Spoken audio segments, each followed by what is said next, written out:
Tractors harvesting the fruit, the sun even brings value to the raisin. You see infrastructure on any occasion, no matter if skyscrapers or paving, or acres of yellow wheat, driving for miles and glazing. Every group must have somewhere to reside and eat. Nobody has control without payment. We even kill each other for the streets we don't even own, just claiming. So land is the next one. Show me people without any land, they're homeless at best, son. We were already promised 40 acres, we get none. A landmass larger than Texas, they gave 40 acres to each one. They took so much land from us, but they gonna give it back just like Myrtle Beach, huh? Not without murder, a grave, ditch, and a gun. The lack of resources would turn a bitch out of a nun and bring Lucifer to the mountain to tempt the Lord out of a son. And finally, we're at the last one. The last one will be grants. The last element is having access to finance. Without access to capital, you don't have a chance. What's the point of living in the world's richest country eating out of some cans and X'd out $1 billion plans? So I just define reparations with $30 trillion down payment demands. Reparations. Scared to death Negroes are my enemy.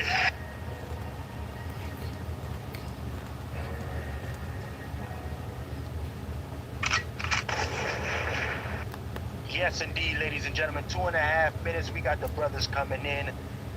Listen, it's a lot to get off. Michael Eric Dyson was talking crazy.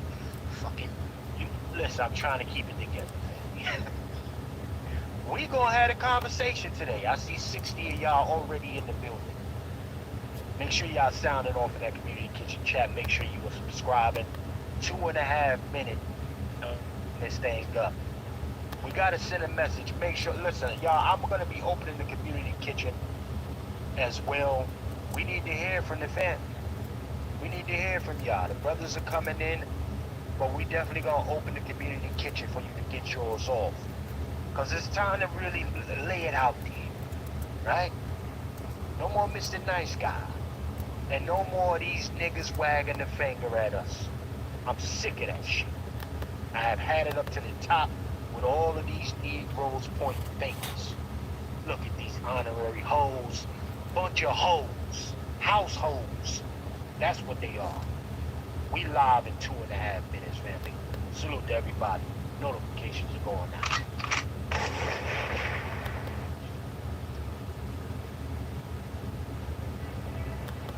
Dion D. Jenkins for president.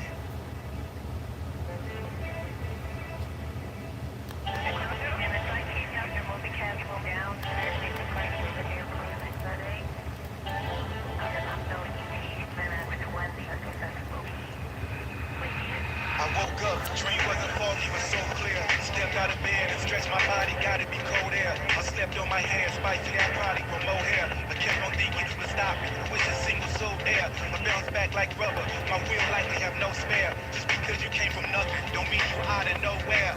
My January decision to witness the new year. I kept 2020 vision, there was no reason for eyewear. This election was crucial. If I didn't get elected that second, I reckon I suffer when I just double with definitely quadruple. We bottom class, permanently pupil. A woman shaped like an hourglass, now selling pussy on Google. But what we do for approval? How many more generations gotta suffer just cause your parents when I stand up against brutal? Maybe all you ever eat, you can't get nutrients from a noodle. Maybe the only thing you never see, but you send sell out to get some kudos. Look, America can't exist without somebody being at the bottom. Get us pissed how they chose us for that position, but we got them. Only a bitch would throw you shit and hide his hands when we finally spot him. And only a ditch can keep a circle for you to fall in and hit the bottom. We come from the bottom of the economical tone pole. In our bosom you can find an economical bullet hole. Not a prison you can find a systematically converted goal. They took a library out so they could never prefer to know that it was once a life was out debated hard. Look, dream wasn't foggy but so clear. Stepped out of bed and stretched my body, gotta be cold air. I slept on my hair, spicy that body with more hair. I kept on thinking you could stop it, I wish a single soul there. I bounced back like rubber, my will likely have no spare. Just because you came from nothing, don't mean you out of nowhere. My January decision to witness the new year. I kept 2020 vision, there was no reason for eyewear. This election was crucial. If I didn't get elected that second, I reckon I suffer when I just double with definitely quadruple. We bottom class, permanently pupil. A woman shaped like an hourglass, now selling pussy on Google. But what we do for approval? How many more generations gotta suffer just cause their parents when I stand up against brutal? Maybe all you ever eat, you can't get nutrients from Menudo. Maybe the only thing you'll never see. You should sell out to get some kudos. Look, America can't exist without somebody being at the bottom. Get us pissed how they chose us for that position, but we got them. Only a bitch would throw you shit and hide his hands when we finally spot him. Okay, everybody. Only a bitch would keep a circle for you to fall in and hit the bottom. We come from the bottom of the economical tone pole. In our bosom, you can find an economical bullet hole. Not a prison, you can find a systematically converted gold. They took a library out, so they could never prefer to know that it was a bunch of life without debate and harm. Look, dream wasn't false, you was so clear. Stepped out of bed and stretched my body, gotta be cold air. I slept on my hands, spicy, I probably grow more hair. I kept on thinking you would stop, which is single soul air. I bounced back like rubber, my wheel likely have no spare. Just because you came from nothing, don't mean you out of nowhere. My January decision to witness the new year. I kept 2020 vision, there was no reason for eyewear. Scared to death Negroes are my enemy.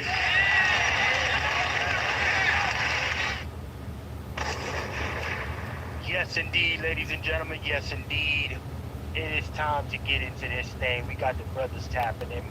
My brother Q from Let's Talk 2 in the building. Our brother Dr. Randy-Short. Honorable Gracious host is in the building, ladies and gentlemen. So, without further ado, let's get busy. Let him cook. Let him cook now. Let him cook. I said, let him cook. Was the chef up north?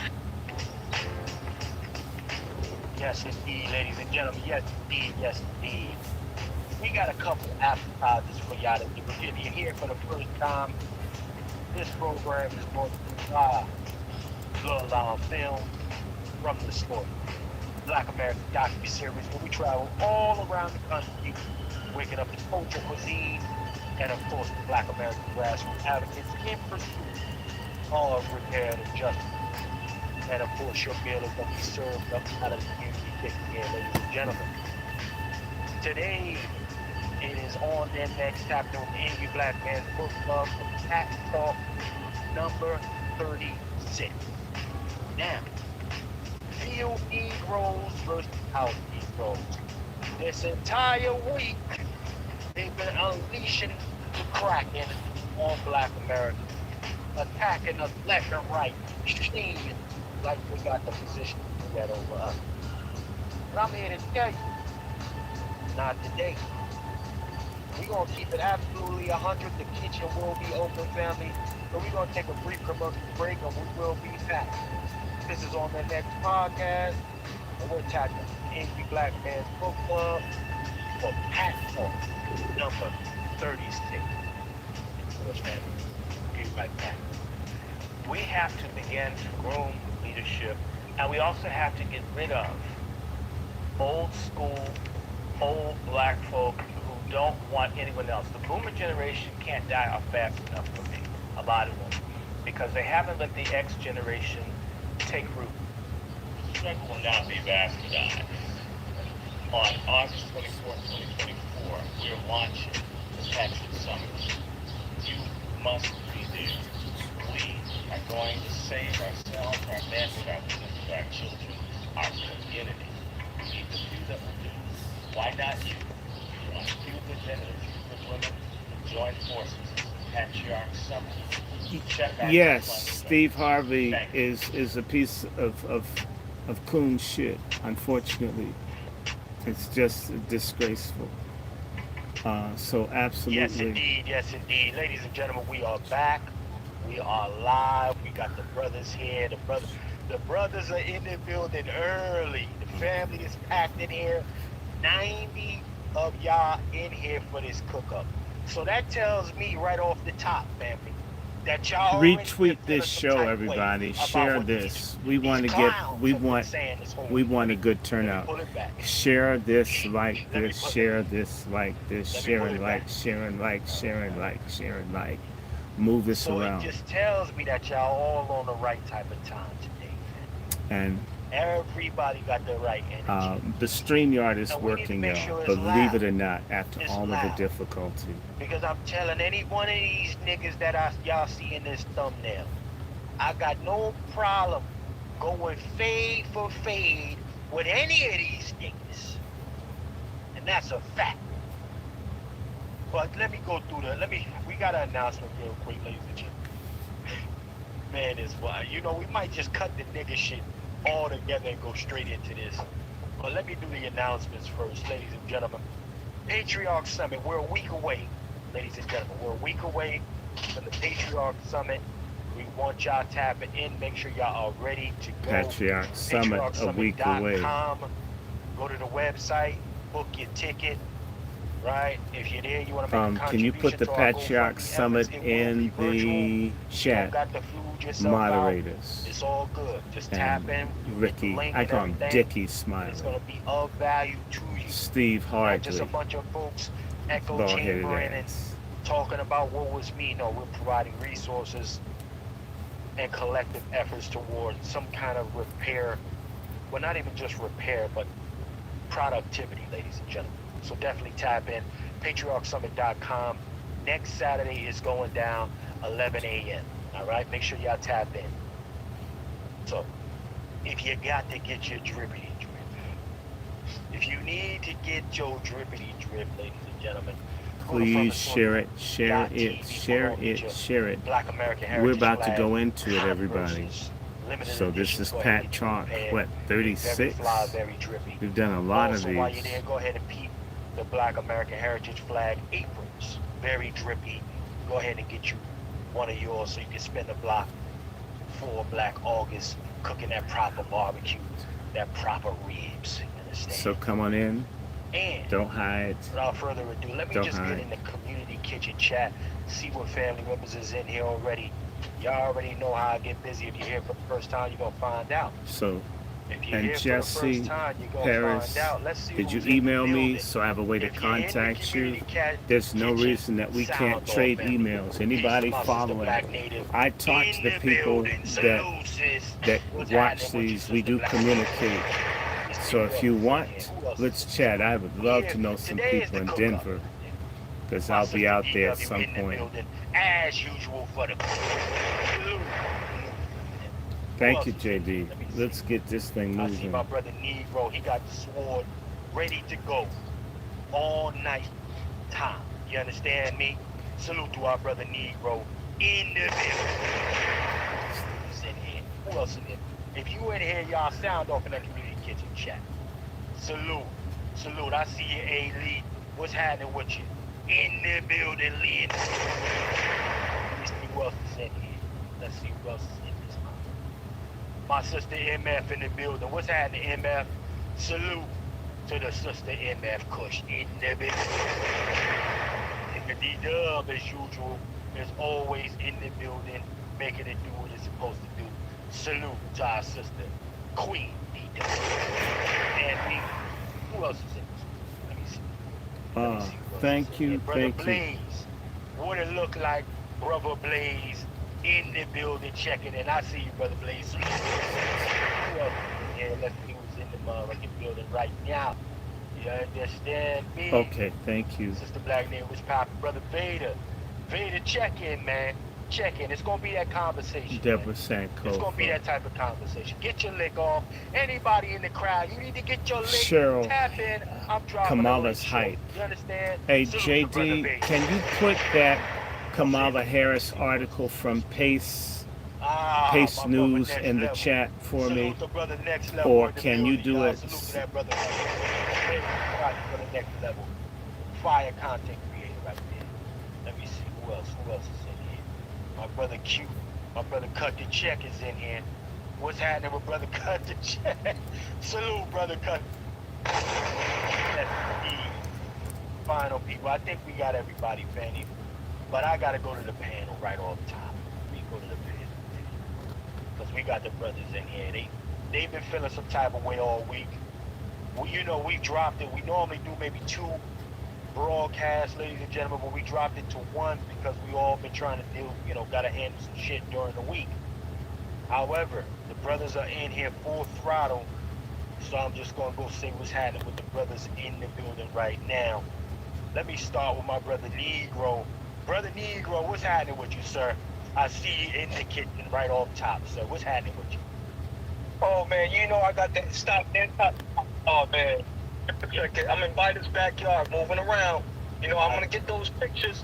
I'm gonna get those pictures of that the FDMD thing going on. Give me a quick. Give me a second. Keep your head on the head. You out there in Biden's backyard. Keep your head on the. Oh, man, I'm already getting attacked by the shills, family. Already getting attacked by the shills, man. They telling me what you talking about? You ain't voting for Biden's successor. What you talking about these D9s here, young boy? Oh yeah, they really on me about this, She man. is his So please keep me in your thoughts and prayers. successor. Please keep me in your thoughts and prayers. Salute to the Negro, ladies and gentlemen. Let me go to my brother Q. Q, what's happening with you, Q? Good to see you, man. What it look like, Q, for Let's Talk 2? They're lining up on the guillotine to be slaughtered. Get him out of here. Let's go. Yeah. Q in the building, ladies and gentlemen. That's Q for Let's Talk 2. Salute to brother Q. And ladies and gentlemen, if you didn't know, now you know, the wolf is in the building.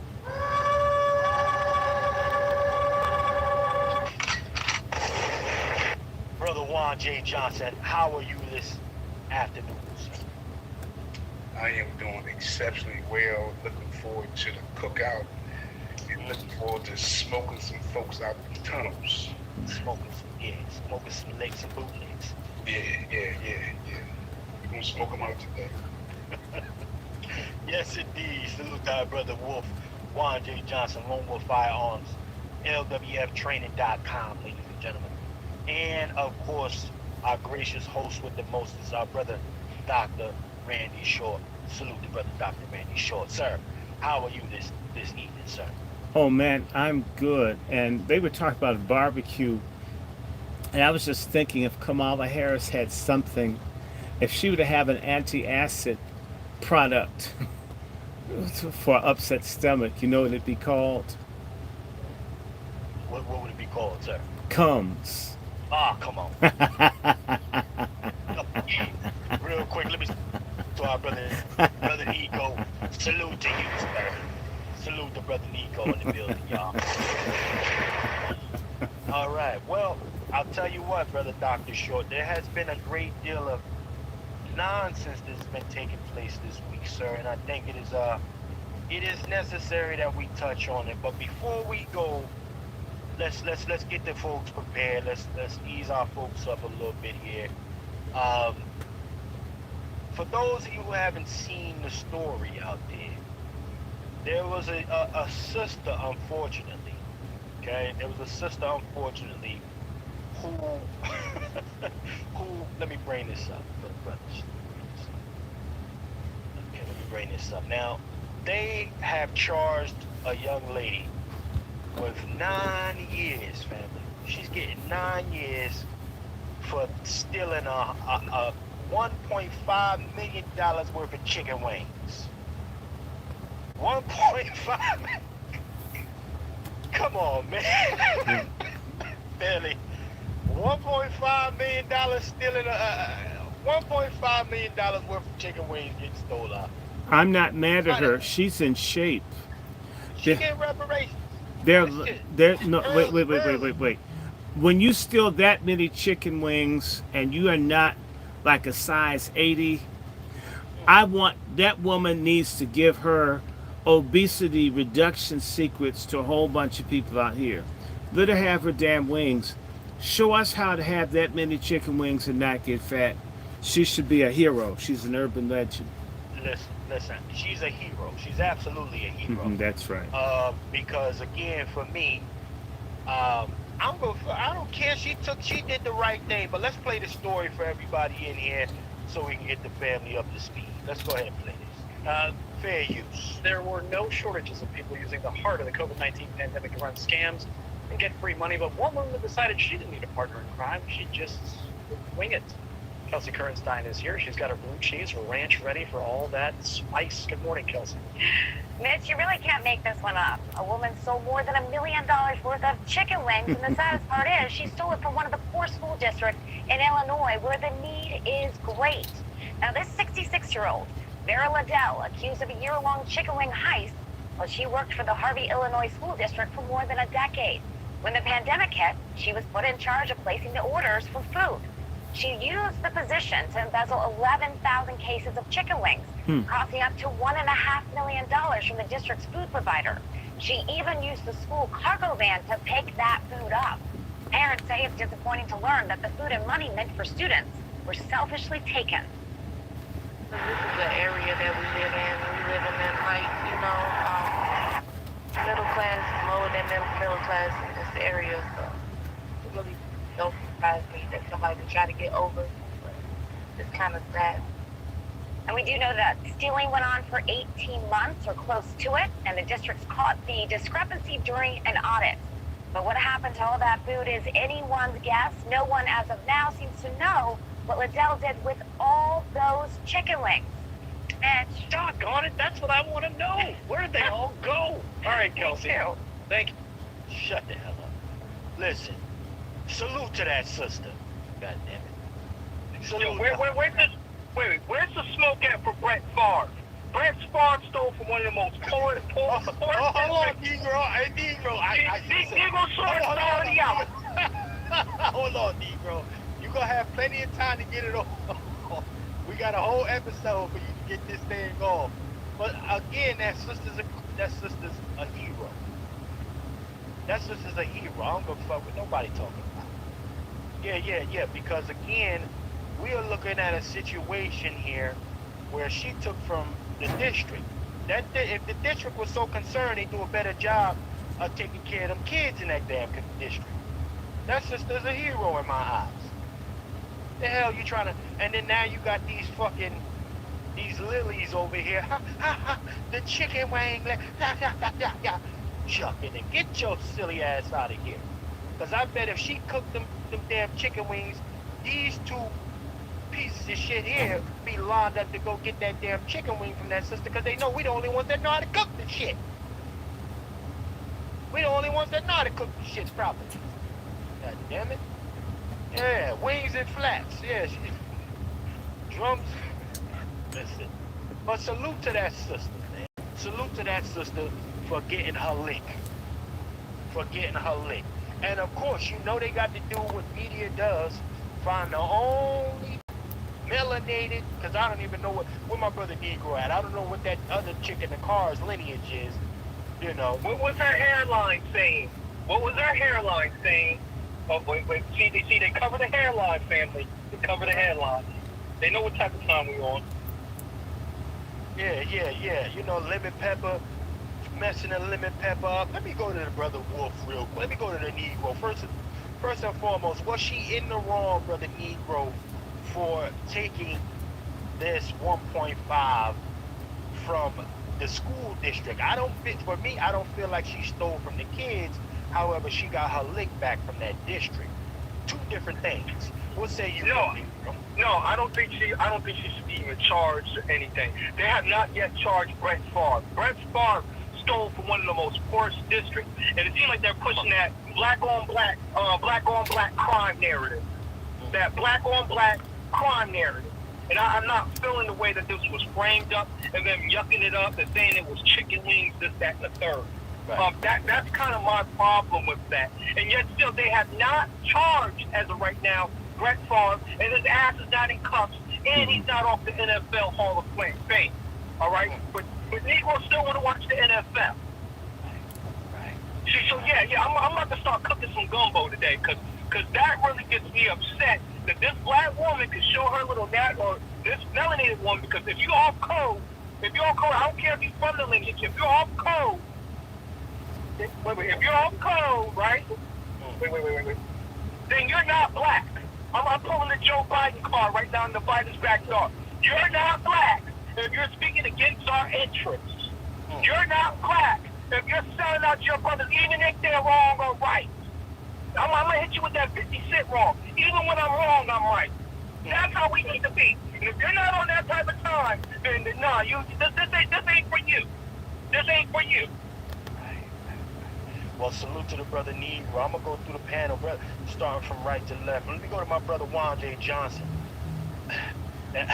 Brother Juan, righteous act or criminal, sir? What say you? Both. Oh, here we go. All right, brother Juan. Just Both, you know. So if you think about the pandemic, when we was on the scarcity, food, products, this happened during the pandemic.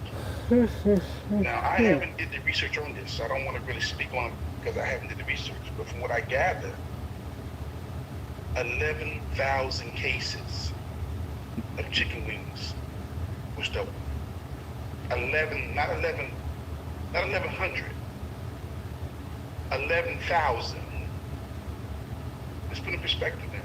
That's an 18-wheeler.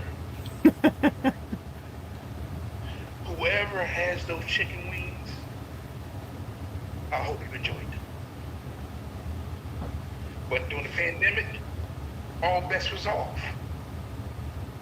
Be very clear. During the pandemic, when there was scarcity, when folks was running to get what? Lysol, paper towels, and food, all bets was off. But 11,000 cases, like I said, that's about 2 dang 18-wheelers. Yeah, I gotta say this, man. I mean, even again, you know, we're looking at it. We're looking at it. Well, over the pandemic, for me, Brother Juan, and what I saw, niggas wasn't short on wings. They were short on sanitation and masks. And niggas wasn't short on wings, though. So we got to hear. I need to find out how was she able to distribute 11,000 cases of wings? That wasn't just a one-person job. She was probably giving it to a bishop. You know, that may be how she was paying her tithes.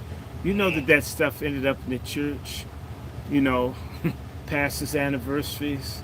And they probably have a catering service and some other stuff. You know that this went around the community. You can't move that amount of stolen product and not get a lot of help. Yes. You gotta have help. Come on. You gotta have help. So that means that maybe she's a Robinette Hood. Maybe this is Robin Hood. And anytime she was still working there, it means as if, see, all the other people, let me just say this, because I'm about to get angry here. Everybody's ID and social security numbers being stolen by foreigners and illegals every day. There are 40 million stolen social security numbers. All of these people make it on theft and graft. I'm not saying it's right. The only time that people want to go after corruption is when it's black, and in this instance, it's benign and black. I don't want the kids to go missing, but I'll say this to you. They've given more attention to this than the Somalis that stole almost $300 million worth of money and food from poor black kids in Minneapolis and St. Paul. It's interesting because this is a black American. I'm not saying that I want people to steal food. When I thought about this reminded me when my friend from India, we were at my church I went to, and the women were stealing the chicken wings out of the church kitchen. They only let you have 2, and they were taking whole trays home. People do this in food service and other stuff all the time. I'm not saying it's right, and it is criminal, but it's also reparational, and it's Robin Hood. And I'm going to tell you something. A whole lot of us made it because folks were grifting stuff all along. I don't like it. I'm not saying it's cool. I'm not going to steal 11,000 trays of chicken wings.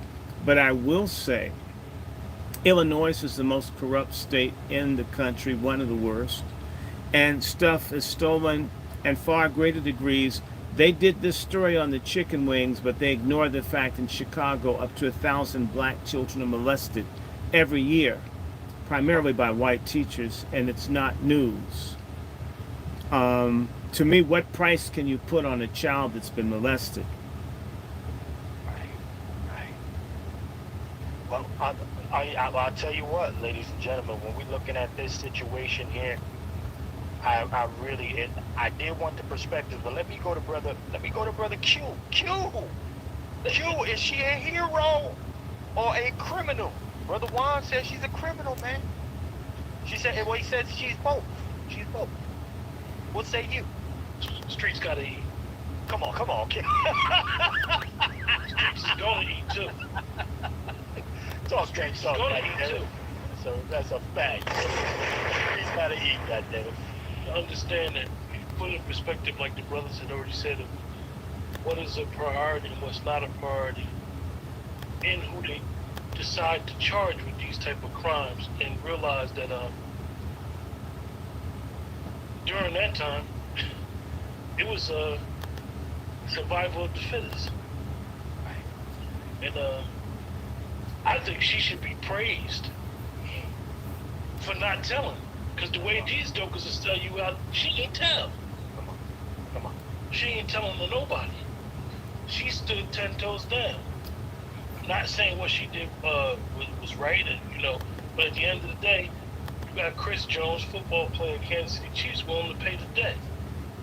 Because, see, we know what it is. Those of us that have a grasp on what people do in our communities, whether they're right or wrong, we know daggone well it wasn't just her. She wasn't the lone wolf. So,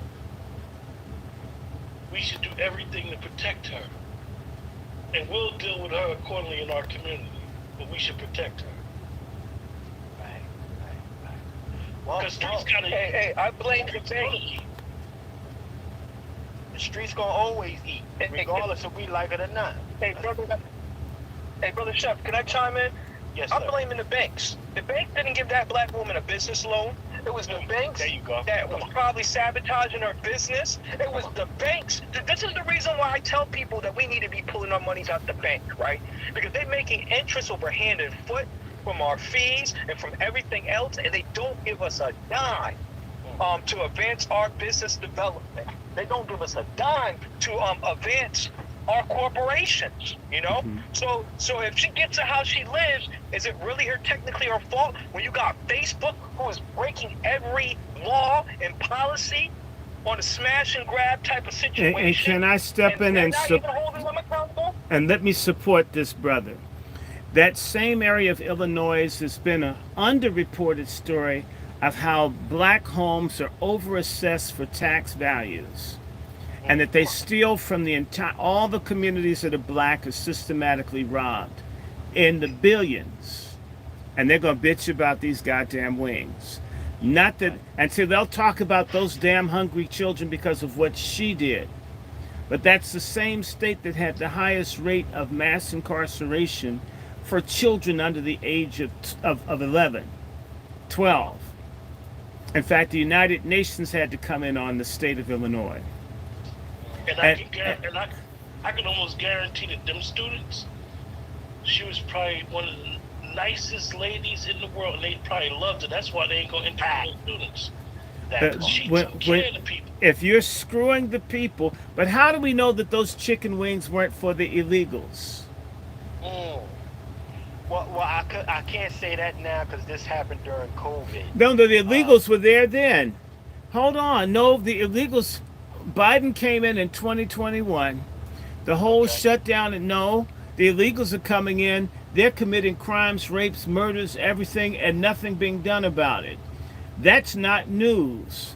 It's not news that some illegals gang raped a black child 3 years old on the beach in Chicago, and it's complete news shutdown that they molest black kids. And so you haven't even heard that till I opened my mouth. Okay, so no, I don't want to sanctify people stealing or taking. I don't. But this whole fucking country was stolen. Alaska was stolen. Hawaii was stolen. Puerto Rico was stolen. The Marshall Islands and Guam is stolen. And when I was in the hospital, my organs they want to steal and kill me. We get robbed every single day. Credit redlining, you name it. It is a vampire state. How dare a tick bitch about a flea? Come on. But Chef C, Yes, sir. the thought of 11,000 cases of wings. You're a chef. Come on, don't do me that. They wasn't all flats. They was the whole wing, chef. They wasn't flats and drumsticks. They was the whole wing. And let's be honest, there is no way she did this by herself. Salute to that sister. Salute. Let me share with you what I think. Let me share with you what I think was happening. A supportive community to help her run the play for the community, because that's not by herself. Those chicken wings were in community centers. They were in churches. There's no way that wasn't shared. Obviously, that she's not big and sloppy means she wasn't eating them all. So it was moving around. The fact that no one's come forward to denounce her.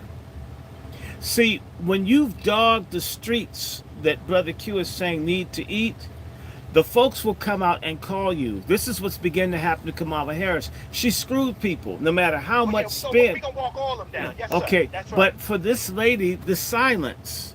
So was she a block? Was she a super mom on the block?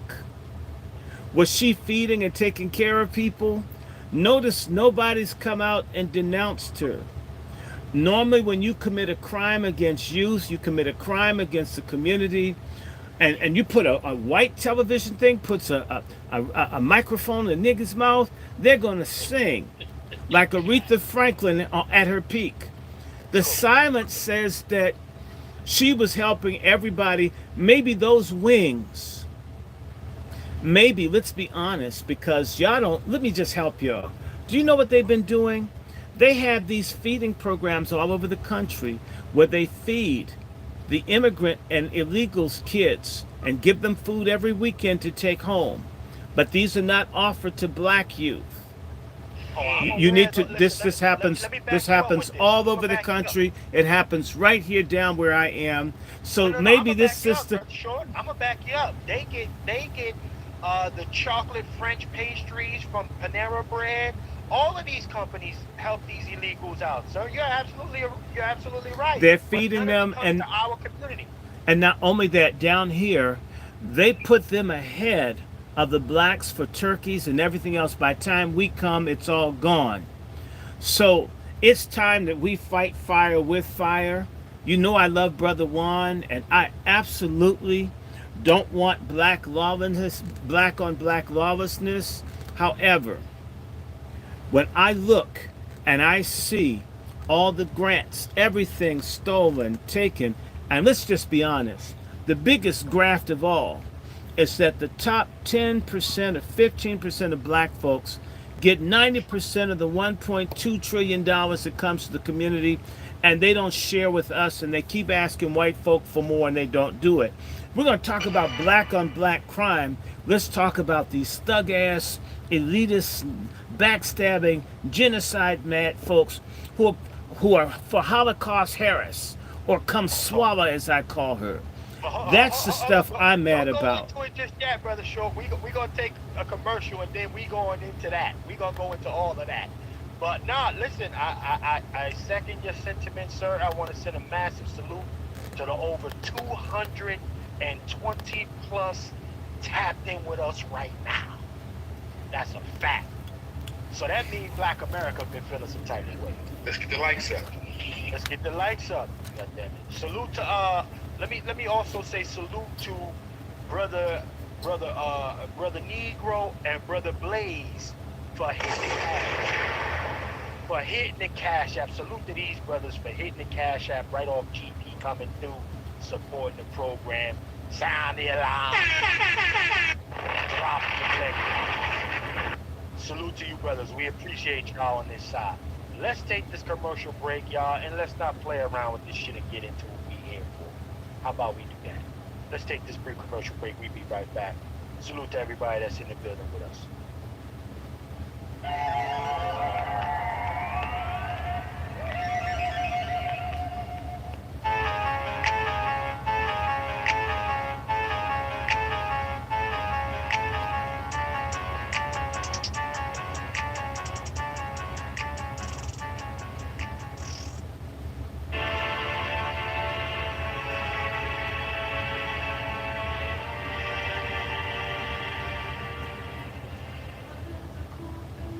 I've been all over the world. I've noticed this about black Americans, and I'll stop here. We have more people trying to turn us around than I've seen from any other group anywhere in the world relative to what our situation is. That you got teachers, you got people that will just do something. If they find out you're legit, just help you because they want to see black folks make it. We do have this. This is lacking in other places, I can assure you. But you know what? Our desire to save people cannot be greater than people's desire to be saved and to help. So the people that do not want it, let them go. Jesus said, let the dead bury the dead. I sure get it nowadays.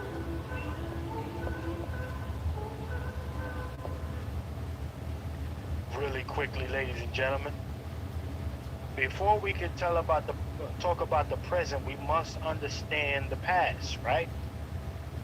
And our brother Martin Luther King has mentioned in many different ways what this government will begin to do, right? He has told us.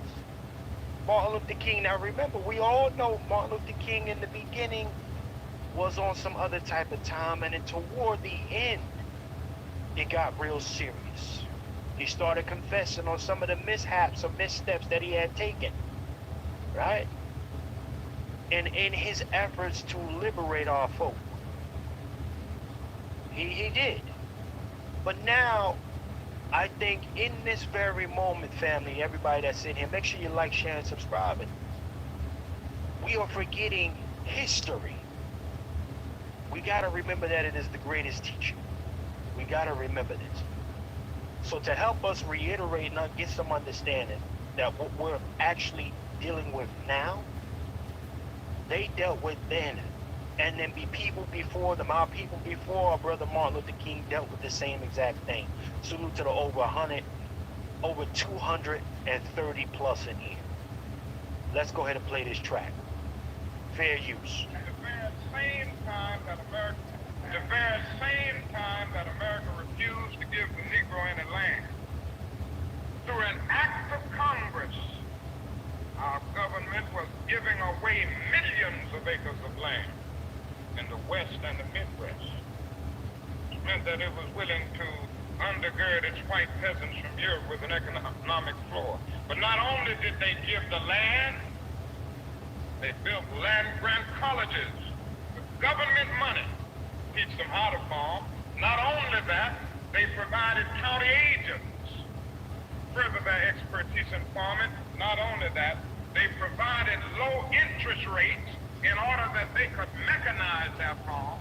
Not only that, today many of these people are receiving millions of dollars in federal subsidies not to farm, and they are the very people telling the black man that he ought to lift himself by his own bootstraps. This is what we are faced with, and this is the reality. Now, when we come to Washington in this campaign, we are coming to get our check. Do we still have that same energy, Black America? Do we still have our brother Martin Luther King's energy before they decide to get him up out of here? Huh? Man of action. A man of action toward the end of his life. Yeah. Do we still have that energy? That's my question. Right? Because we're trying to play a deadly game that we're just visitors to. Right? We're just pieces on the board. We don't own the game. But you know what? In order for this game to be successful, it's got to have a couple moving pieces, family. Let's make it make sense for everybody in here. Right? So in order to do that, we need some help as well from another brother. We need another brother to help us out in this situation, family. If y'all understand what I'm talking about. Malcolm. Let's get Malcolm in here. Let's call Brother Malcolm to the floor. Let's call Brother Malcolm to the floor and let niggas know what type of time we dealing with here. Let's go ahead. Fair use. To understand this, you have to go back to what young brother here referred to as the house Negro and the field Negro. Back during slavery. There was two kinds of slaves. There was the house Negro and the field Negro. The house Negro, they lived in the house with master. They dressed pretty good. They ate good because they ate his food, what he left. They lived in the attic or the basement, but still they lived near their master. And they loved their master more than the master loved himself. They would give their life to save their master's house quicker than the master would. The house Negro, if the master said, we got a good house here, the house Negro said, yeah, we got a good house here. Whenever the master said we, he said we. That's how you can tell a house Negro.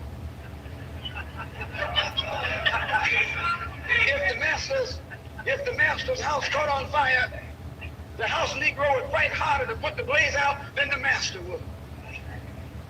If the master got sick, the house Negro would say, what's the matter, boss? We sick. We sick.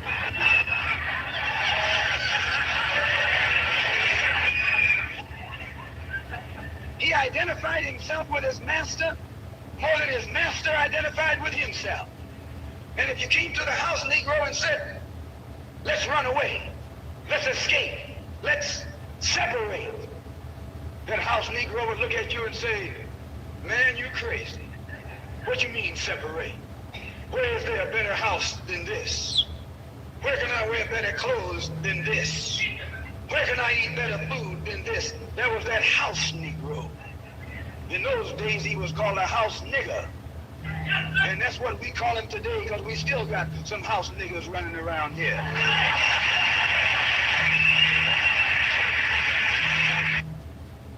Let's get into this damn thing. Huh? I'm gonna start from my brother Vader first. And then I got some other clips, but y'all see the jigaboo. Y'all see jigaboo on the screen. Eyes bucked the fuck out. Damn, they're about to buck through the screen. Don't say nothing about reparations now. Who's now? These Negroes. Brother Vader, what's your interpretation of our brother Malcolm's perspective when it comes to Negroes chucking and jiving and tap dancing for massa? What say you, Brother Vader? He's a prophet, right? He's talking to us. He's time traveling. He came here, he saw, and then he went back and he told us what was going to happen, right? He saw it in his time, and then he leapt forward in time to see if it was going to change, and it didn't. And so he's a prophet. And the we has expanded, right? Because not only was he talking about the house nigga and their affiliation with massa, right? He was talking about these cosplayers that these skin jobs that walk among us, and well, we, and then you check their background, and then they're you, y'all. You know, the y'alls and the yous come out right after we uncover why is this person saying we, and so the chief we right now is Command Me herself. That's right. Saying we, and we got her Ella Fitzgerald records and her collard greens in her bathtub talking about we, and we're like, what? We bought that record 50 years ago. Come on. We ain't never washed nothing we eat in the damn tub. Not a damn thing. Come on. Right? And so, you know, this man is a time traveler. He's one of the first. I land. Salute to my brother Vader checking in, man. Salute to our brother Vader Base. Again, the creator, founder of the Vader Base app. Ladies and gentlemen, Black American Supply Security and Supply, pardon me. Brother Vader in the building, ladies and gentlemen. Let me go through the rest of the panel. My brother Wolf, you heard Brother Malcolm speaking of these very Negroes. Ooh, man, I tell you, I have no problem. These are the Negroes I've been preparing my whole life to see them. You understand? And this is why you stay in the gym. You got to stay in the gym. Keep your mind right, because these are the needs. They will crash the fuck all the way out for massa. Oh yeah, Ricky Smiley waving his finger at me. Talking about we got to do our studying. This jigglypuff ascot wearing ass nigga right here, he been pointing his finger at folks forever. Waiting to get patted on his ascot by his Democrat daddy and mommy. So brother Juan J. Johnson, off of what our brother Malcolm has said here, are we looking at history repeating itself or just being more of the same in general? I think it's a combination of both. I think that if we have house Negroes, then we produced a generation of house Negroes. Not just one or two. We're talking about a nation of house Negroes. Right. The only reason why they can be allowed to do what they do is because we let them do it. We listen to them. Come on, talk. We've been listening to folk for the last 15, 20 years. Yo, Steve Harvey's in the morning show. Yo, Smiley in the morning shows. Yo, Roland Martins. We've been listening to these folks for almost 2 decades. That part. That fucking part. They have produced a nation of house Negroes. Not just one. We saw that during the whole pandemic. Right. So Malcolm was very eloquent. Malcolm don't even need no explanation because he's very clear.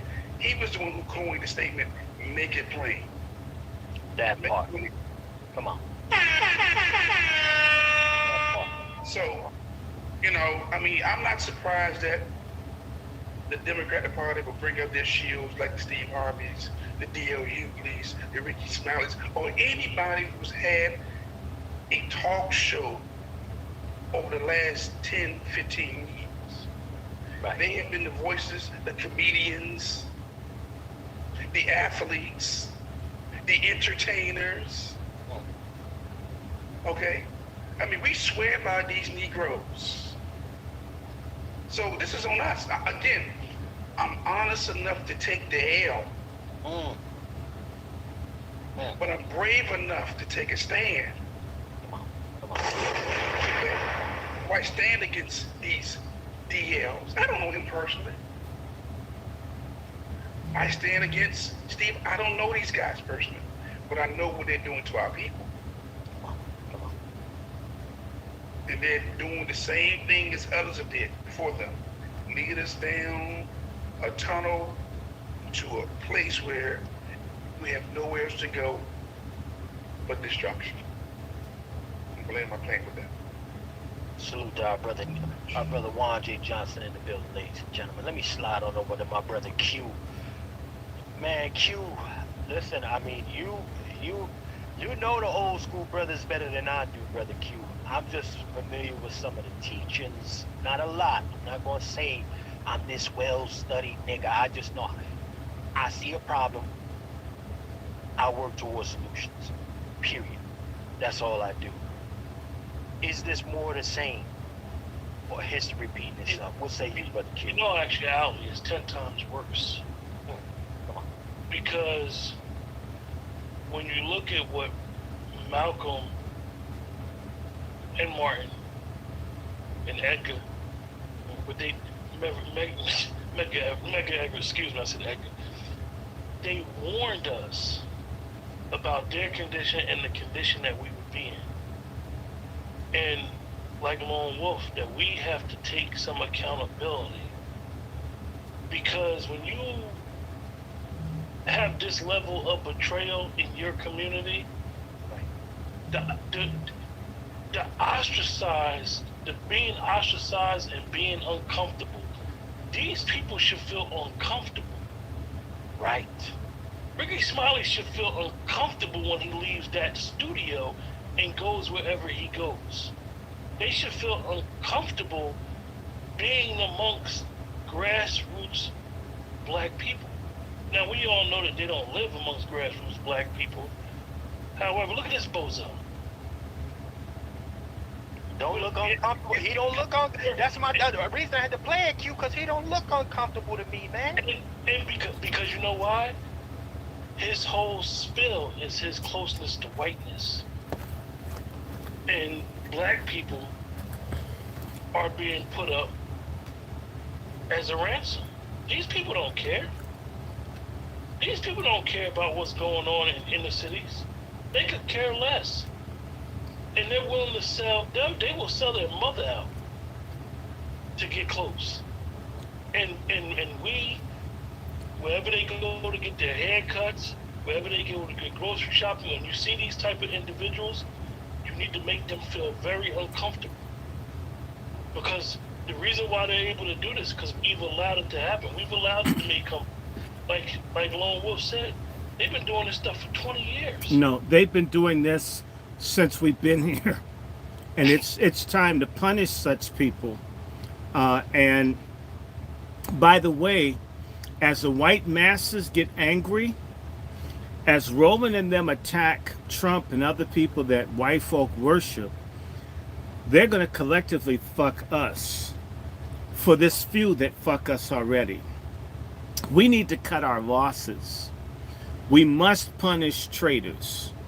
The day that Roland Martin gets hit by rotten fruit and eggs, it's the day that people begin thinking. You need to understand that these people live in a world where they assume black people forever going to be as backwards and stupid as they've kept us. Come on. Okay? They've deliberately not offered, look, who runs the educational systems where the black kids don't know how to read and write? The Deltas and the AKAs.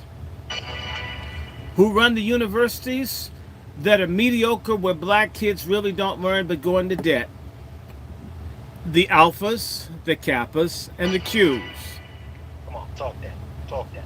They've systematically made certain that we were stupid. Let me go all the way back and say to you, black people were making some degree of progress all the way up until the 1970s.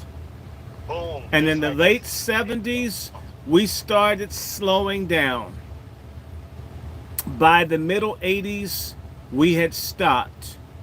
What happened between, say, 1977 or 1978 and 1988? Well, the Greeks came back in full force.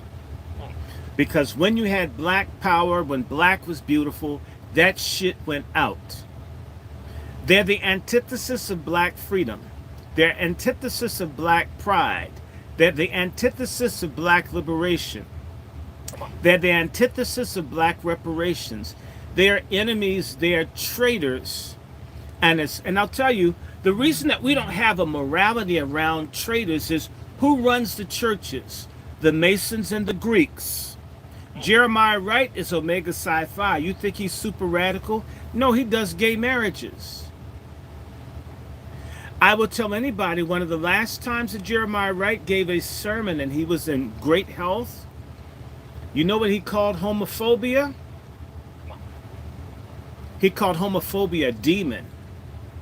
That God delivered him from his dislike of sodomite living. God did it, says Jeremiah Wright. I was there, and I'll tell anybody, I shook his hand on the way out with my eyes like this. And when I got in my mother's Lincoln Town car, I says, Mom, you worked with gay people. Daddy worked with gay people. I've worked with gay people. All we've done is accepted people, but we told people the truth about the consequences.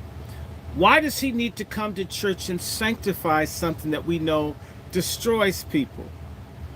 Said, you know what? He did that in the church. God's going to strike him the next 2 weeks, 3 weeks. He's never going to recover from the sermon that he gave today. 2-3 weeks later, you know what happened? Jeremiah Wright had a massive stroke from which he has not fully recovered. That sermon was given in 2017 at Michigan Park Christian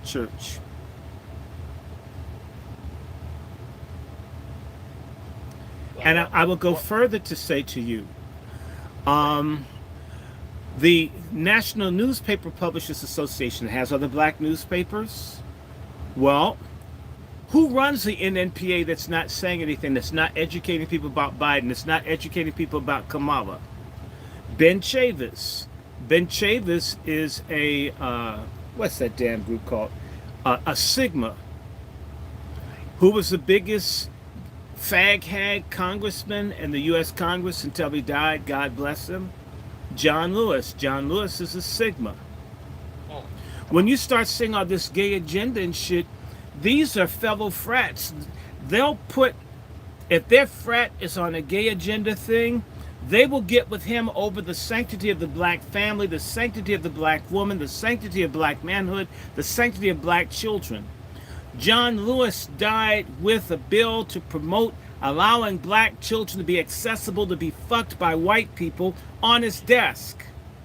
And they'll tell you he's a hero. You mean if I fucked some of you guys' kids, I'd be a hero? If I pledged? The answer is to them, yes. This is, you wonder what? These are the people in the Congress that were black that voted for the Biden bill. Oh, many members of the Congressional Black Caucus supported the mass incarceration. That's why they can't criticize Biden. He can call out their damn vote. Let him cook. This was done by the Greeks in alliance with white supremacy, because just like with eugenics that W.B. Du Bois and the others promoted, he let it be known, Du Bois, that we need quality, not quantity. In other words, people like me need to exist, not broke black people. Every people have mostly poor, struggling people. Who the fuck are these people? Why do we respect them? And this bald-headed buffoon is a distant relative of mine. I'm glad we haven't met. We're going to have to hunt down. And I see, the reason we don't think this way is, where would you be taught how to be a people, or how to be men, or how to stand up, if the church is bent over? Like what's likely to happen this week, it's likely that the oldest continuous black institution in this country, the African Methodist Episcopal Church, is likely to become a gay affirming church. If people like Ravi Perry, a HIV AIDS positive professor of political science at Howard University, who was chairman of the political science department at Howard. Now, what do you think he's fighting for? These people, all this whole gay movement, all this feminism, this is from the Greeks.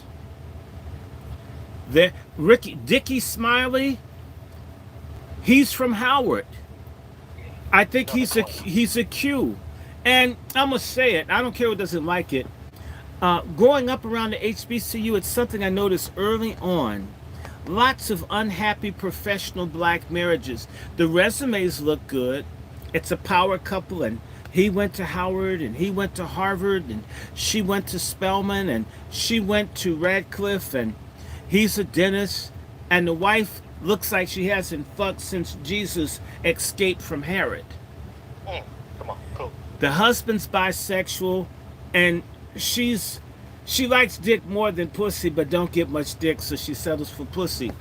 This is what the Greeks are. They're a bunch of fucked up families that have a whole bunch of bisexual dads and moms who have these Greek letter arranged marriages. Well, I'm gonna get you a woman that doesn't mind you sucking my dick, and they get her a woman, he doesn't mind you getting your pussy munched by a woman. That's why this shit moves like it does. It's because that's how you join. The AKAs was started by Pussy Munching Dyke. These things all have this stuff. At Howard, let's say we tried to have a rally about apartheid, or a rally about Forsyth County. The Greeks would come out and start doing gay shit and titties flat. And I'm gonna tell you something, which is why we need to talk about God. as long as black people are Luciferian instead of God-centered, we're damned. We're fucked as a people because right now, and I'll just say it, niggas hate the Bible, niggas hate white Jesus, and don't respect the black one. They say ancestors out the ass, but if your ancestors were in the Bible, why do you hate it? On one hand, you say King James is black. Then you say he's gay. When you want credit for black people have something to do with the Bible, you claim it. Then when it holds your ass to some sort of morality, you call it hypocritical because King James is faggot and you can't prove it. I mean, we are a brothel full of demons mentally upstairs as a people. That's why this shit keeps happening. I'm gonna just say some shit. We got a couple hundred people listening. I shouldn't be alive right now. I had severe sepsis at home before I went to the hospital. I could have died at any moment 2, 3, 4 weeks ago. Easily. I'm convinced I'm here because the good Lord wants me here. I have stage 4 cancer. I have dick cancer. And we're going to do some shows. We're going to be talking about dick health and dick lives matter and all this stuff and black dicks matter. We're going to do it. I've got stage 4 cancer. I got given bad blood 2.5 years ago, with blood, with drug-resistant bacteria that kills people with heart valve surgery, which I had. The doctors at Johns Hopkins Hospital, aka Henrietta Lacks U, are all freaked out that this deadly thing didn't do a damn thing to me in 2.5 years. This God shit is real. This hedonistic faggot, drugs, worship white people, and ignore God the Creator shit is death, and that's where we are. And we're going to have to decide to commit suicide as a group or to live with God and be able to withstand all the people that want to fucking take us out. And it's one way or the other. I'm going to tell you something. In the Bible, the Hebrews always had righteous leaders and corrupt leaders. The corrupt leaders were always for sodomy, baby killing, feminism. They've always been for that. When you have one, you've got all three. The righteous people were for God, family, land, freedom. That's the split we've got now. And if you're not with God, any of you listening, then you're for slavery, genocide, faggotry, baby killing, and masculinized women. It's one thing or it's the other. Facts. And so Roman Martin, who is a failure, and he's a Haitian failure, not even fully one of ours. Facts. We let and you need to understand something about the Greeks.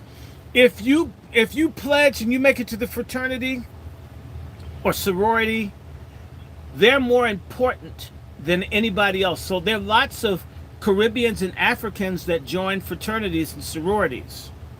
That makes them have Black American status without any sacrifice, without any loyalty, without any commitment, with the traitor group that runs us. Which is why when they fuck us in the hospitals, like little nasty Africans had to deal with in the hospital, not many, but 1 or 2, that were nasty enough for me to write up their asses in the survey. The reason that you don't hear anything when people's mothers and folk get killed in the hospital by these people, you hear silence because you know what? They were online with people from various countries. So a lot of the people that are Greeks aren't even FBA. The FBA takes white people. They'll take anybody. They just don't want the black masses. These people exist to exterminate us. Either we take them out or they'll take us out. Cook, goddamn it, cook. There's skin jobs. Listen, we're here to have a conversation today, y'all. We're here to have a conversation. It's not about being politically correct. These people have openly waged war on us. Let me play a little bit more for our brother real quick, just so we get an understanding of these house Negroes. Let me go ahead and play this. Let me play a little bit more of this. Brother Mama.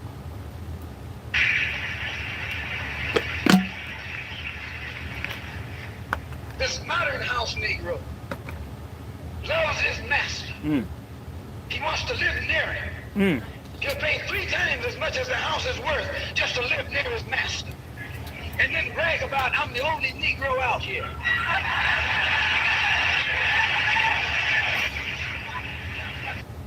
Hey, we all know those Negroes. I say he ain't lying when he say that. A Negro will pay 5 times property value right now today. Said, well, I don't want them niggas coming over in my community. It's going to bring my property value down. But you know what? And the same kind, you'll get a woman. Like I said, we produced a nation of house Negroes. I mean, think about it. We produce millions of house Negroes who are no longer concerned about the survival of our beautiful, foundational Black American existence. They would rather be consumed by others. Right. They're in what we call the. What we have. And you're right, Dr. Short is right. We're going to have to do the correction. We have to draw the line in the sand and be ready, just like our white brothers right now, who are ready for a civil war, who are looking at where this country will be in the next 100 years from now. We must ask ourselves, where are we going to be in the next 25 years? The next 10 years? Real quick, Brother Juan, 1 second. I'm going to mute you, Brother Dr. Short, because we got a little back noise. And I'll go to you. Go ahead, Brother Juan. Yeah, because again, our white brothers see a bigger picture. They see the future of America. And, you know, look, I'm not aboard with Kamala or with Trump. I'm with myself. Self-preservation first. I'm tired of people wanting our loyalty, but give us nothing in return.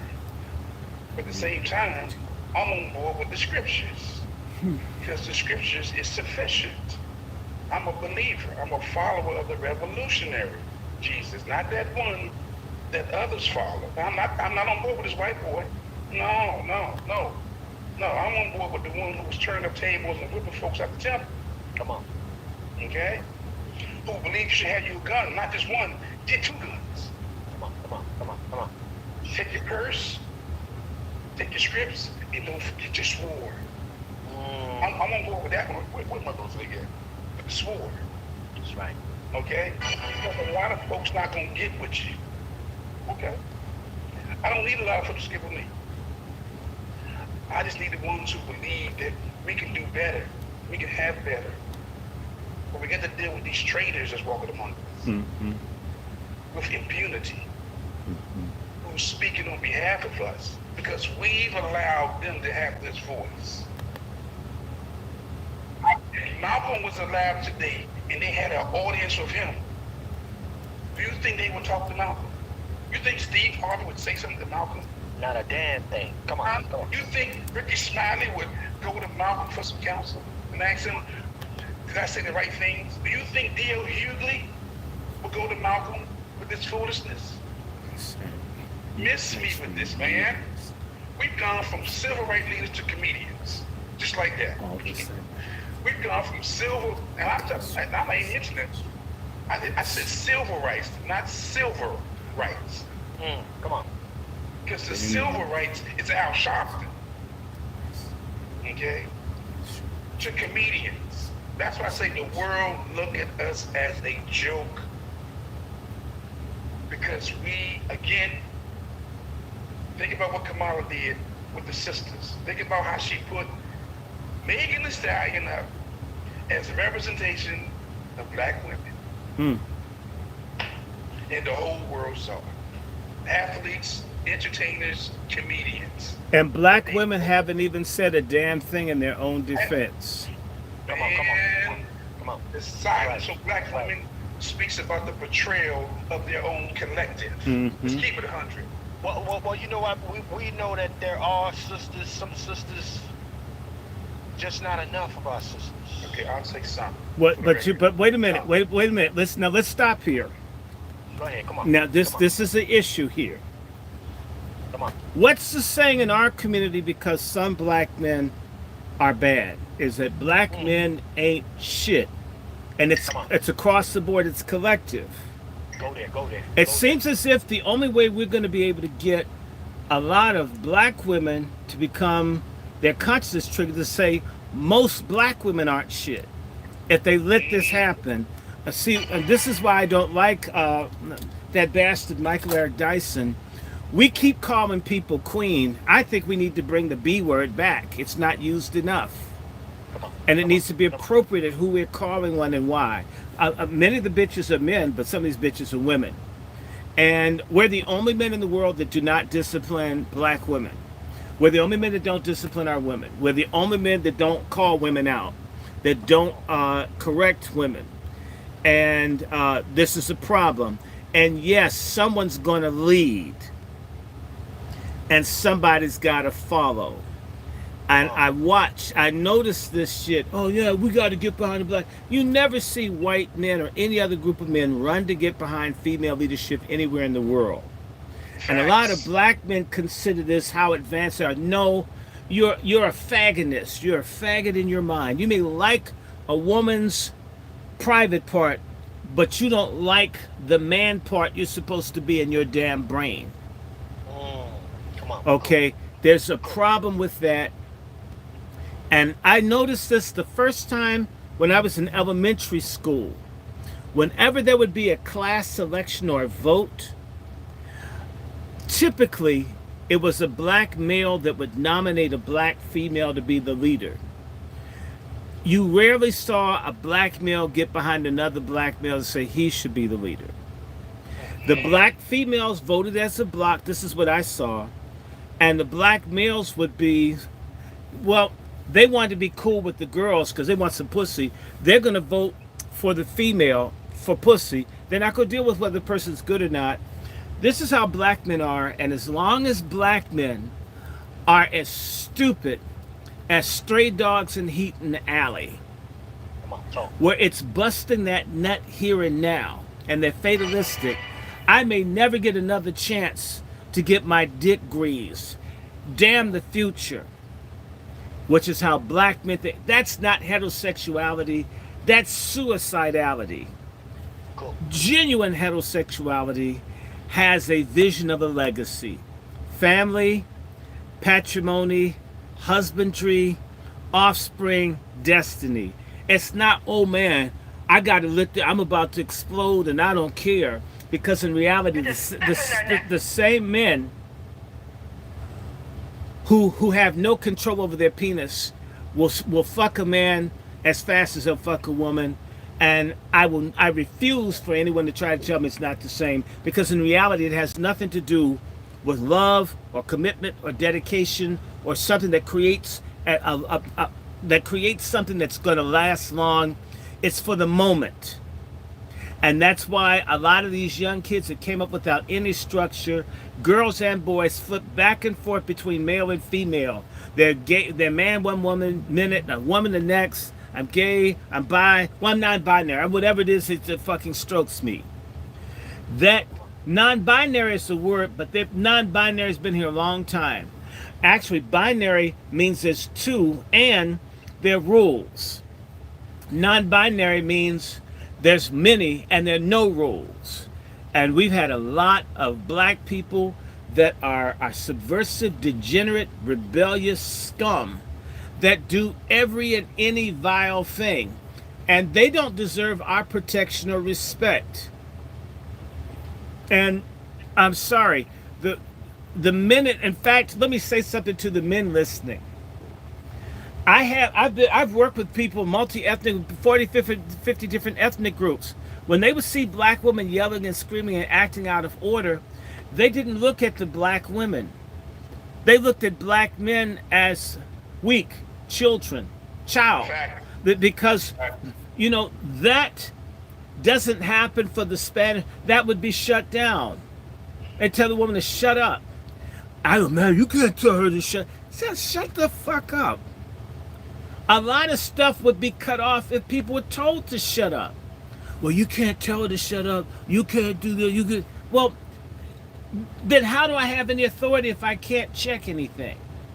Well, you have to use psychology. This is what these little bitch administrative women in the school would say.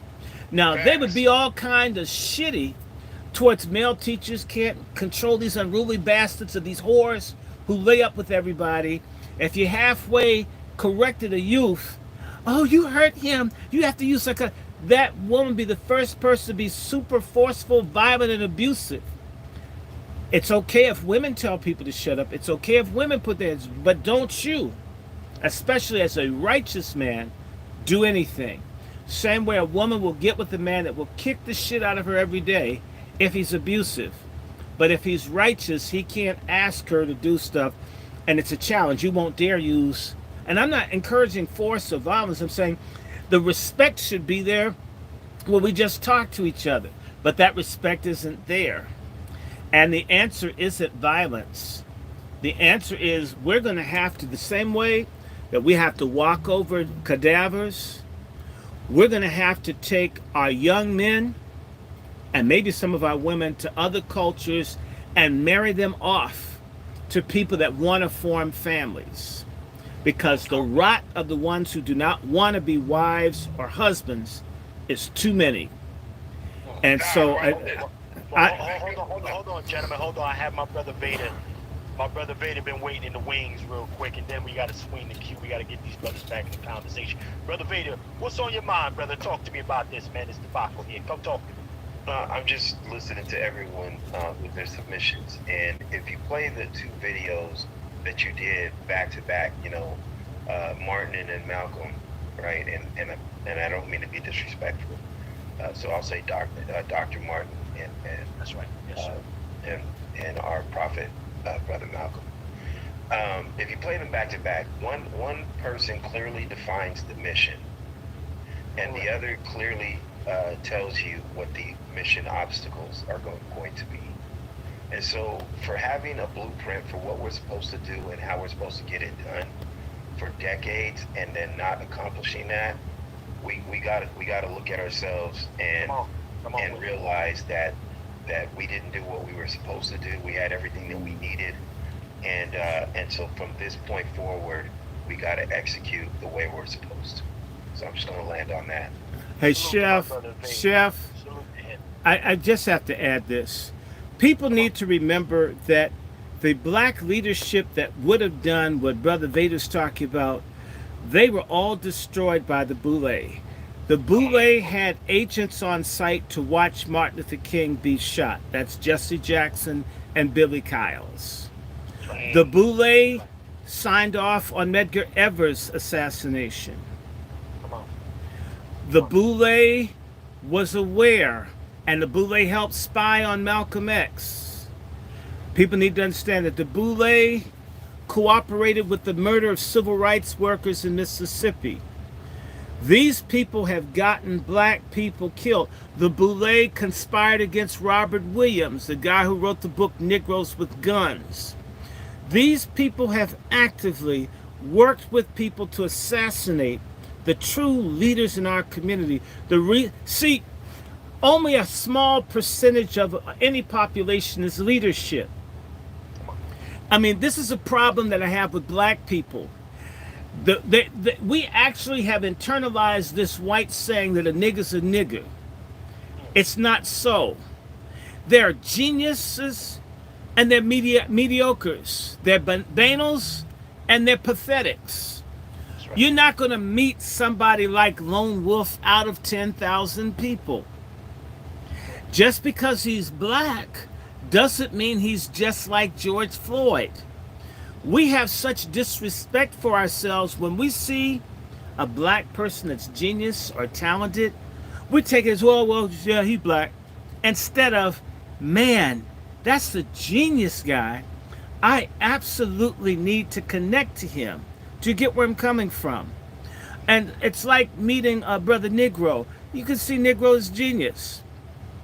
Rough around the edges is genius. I'm going to take time to talk to him. I'm not going to say, okay, well, he reads a lot of books. we don't respect or like each other enough. So when there is leadership abounds in our community, we don't want it because we need it to be gaudy. We need big cars, we need a jet, you need to have a mansion, you need to do all of this stuff. You have to be a sellout to have the trinkets and the baubles and the bullshit that dumb fuck black people need before I can recognize that you're right. It's the same way I tell people, I advise people all the time. Do this, do that. And they say, well, you don't have a car, you don't have a house. What does it have to do with whether I'm right or wrong?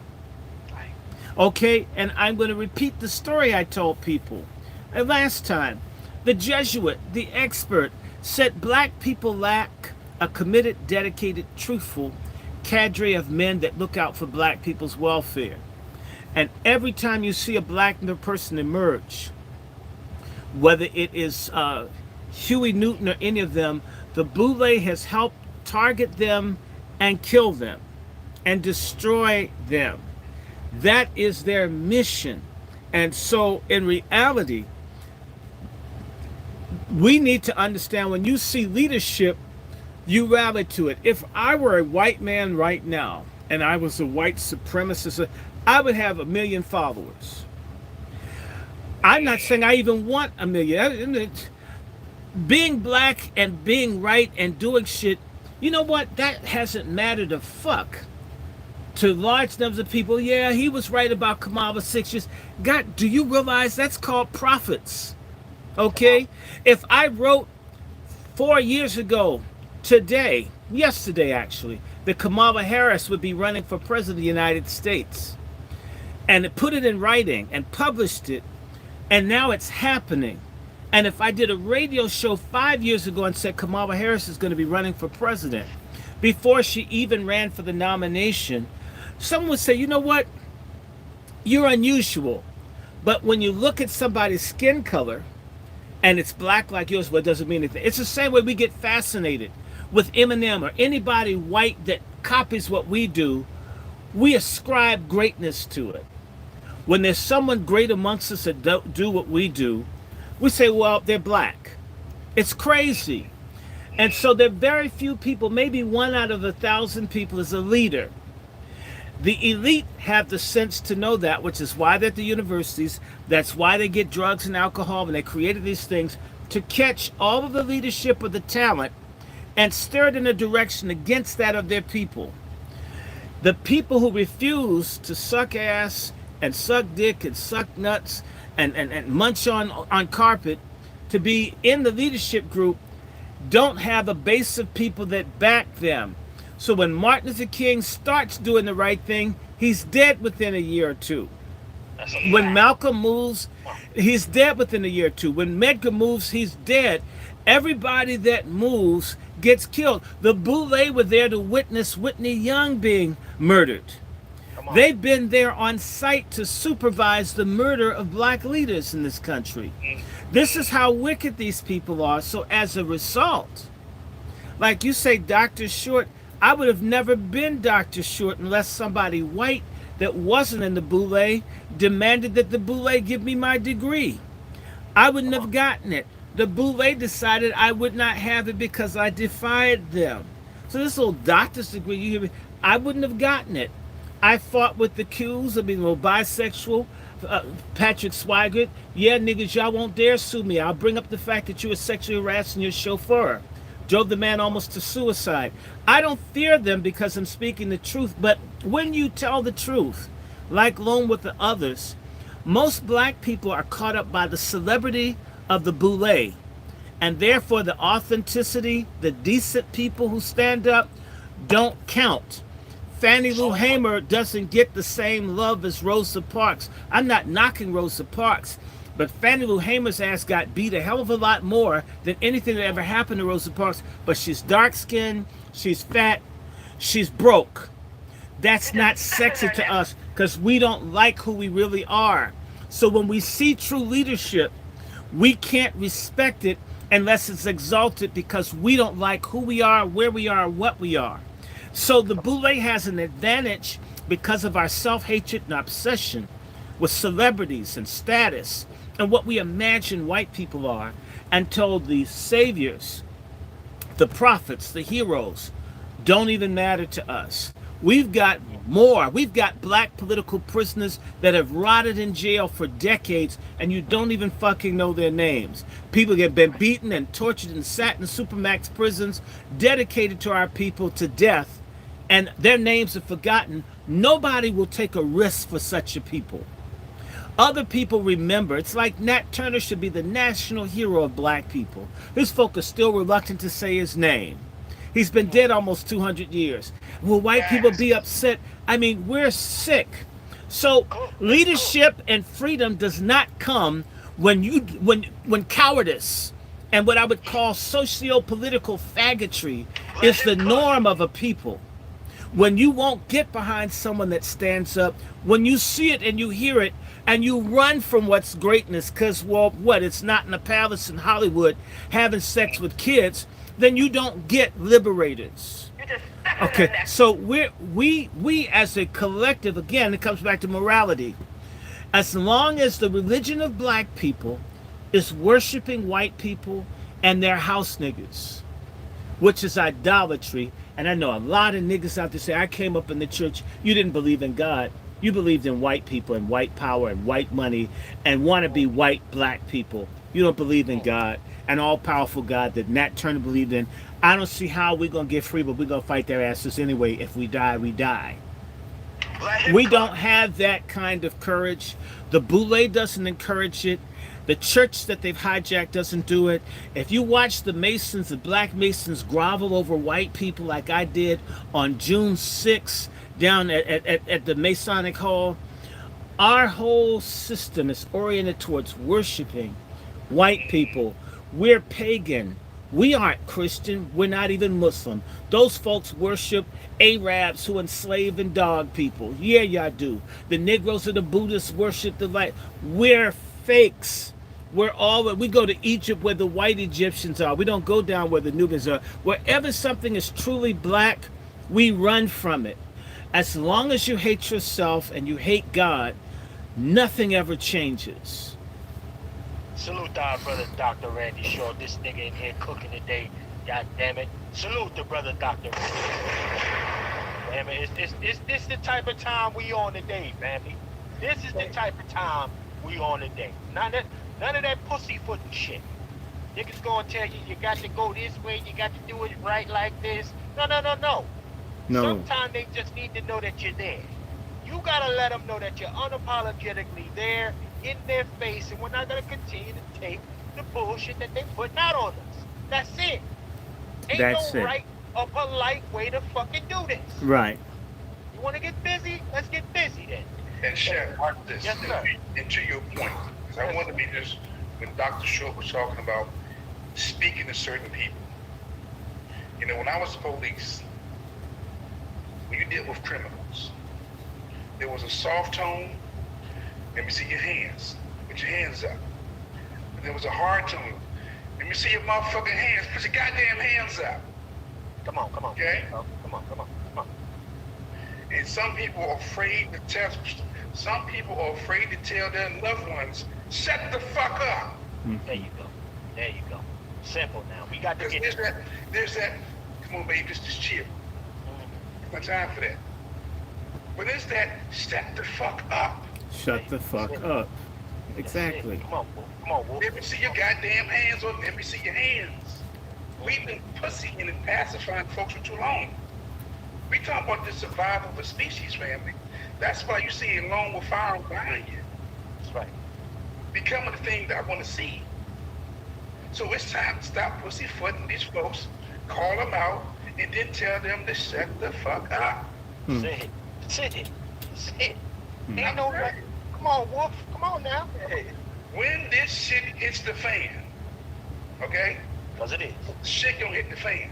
That's right. You can be looking for somebody like me to tell you to shut the fuck up and take that post. There you go. Mm-hmm. Cool. Shut the fuck up and take that assignment. Let him cook. And Lone Wolf, they do shut the fuck up at work and in the army, and whenever they hear it from a white male voice, they do it.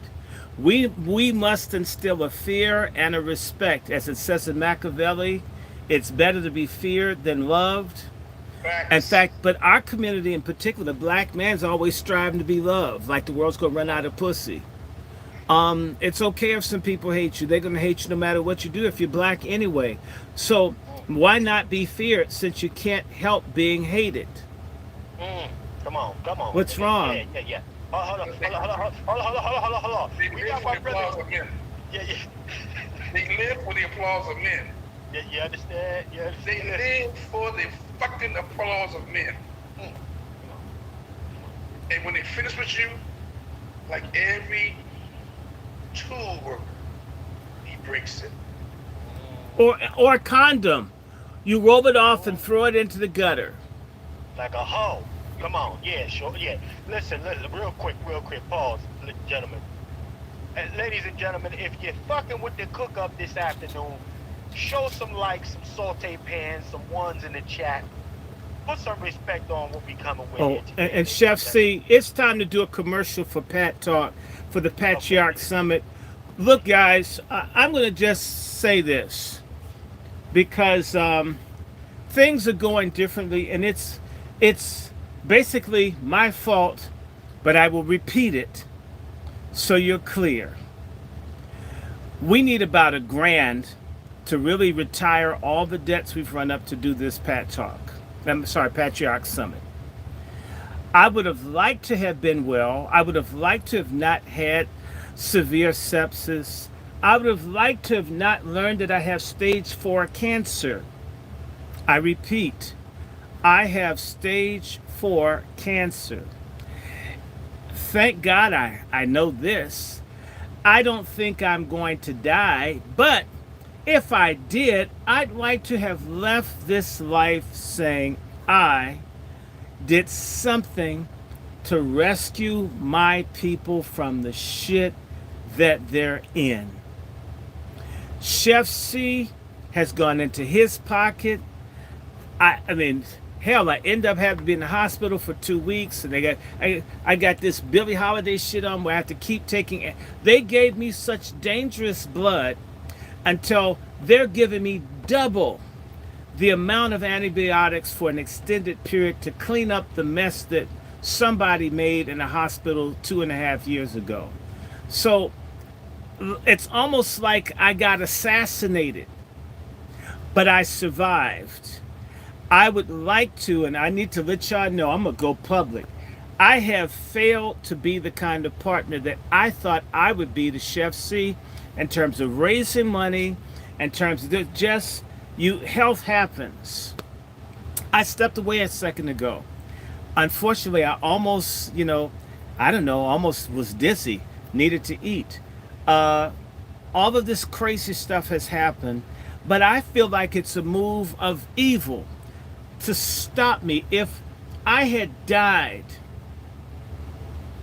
a few weeks ago from septicemia, it would have ruined the Patriarch Summit.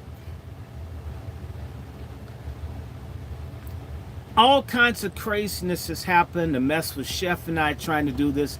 Chef doesn't like begging, but I'm telling you, we need to make it rain on the Patriarch Summit to pay the final expenses, and understand it's going to be shorter because I'm not well.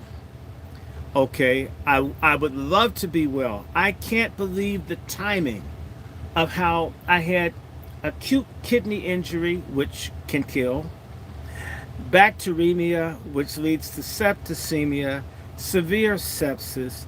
I've got lymphatic cancer. All this shit hit recently. It's almost as if something said, we're not going to let these people get it together. Let's slay the dreamer and see what comes of his dreams. Look, we're not out trying to lay on the beach with white girls in Brazil. We're trying to get something moving for black men and women and youth. We can't do it alone. And this is part of the problem we have. When it takes a critical mass. Nat Turner needed a critical mass. Dr. King, everybody needs. Malcolm was meeting in the Audubon trying to get a critical mass. Because you can't do it. You can have all the answers to what faces black people, the ability to do it, but if you don't have a critical mass of people, it won't happen. We're trying to get a critical mass. When Sister JD is being bothered in her apartment, when my friend is run off her job because she's helping young black men in the DC jail, and people come to me, I try to find a mass of people, work with me. We can come up with the strategy to kick them in the ass. Normally, thank God for Lone Wolf, normally can't find another person. I have these conversations with black men all over the country. Do you have anybody to work with? They say, no, I can't find them. This is why I talk so harshly against what I call brotherfucker and fagonist black men. People who only care about their damn job or their damn dick or the woman that they're begging for pussy for, and our people are under attack. We're trying to get, and we begin to find a group of black men across the country that want to do something. But in order to do that, well, we don't have places to meet anymore unless you have money. And if it's a nice place that you don't talk about us like shit, then we have to fix it up if they give us a decent price, but it's fucked up on the inside.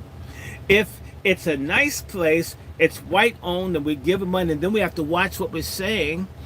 So we're doing it virtually, but we need help. So we have a website, all this stuff, the video and all the stuff that you looked at that you think looks nice. It's interesting that we've got champagne taste as a people. We really do.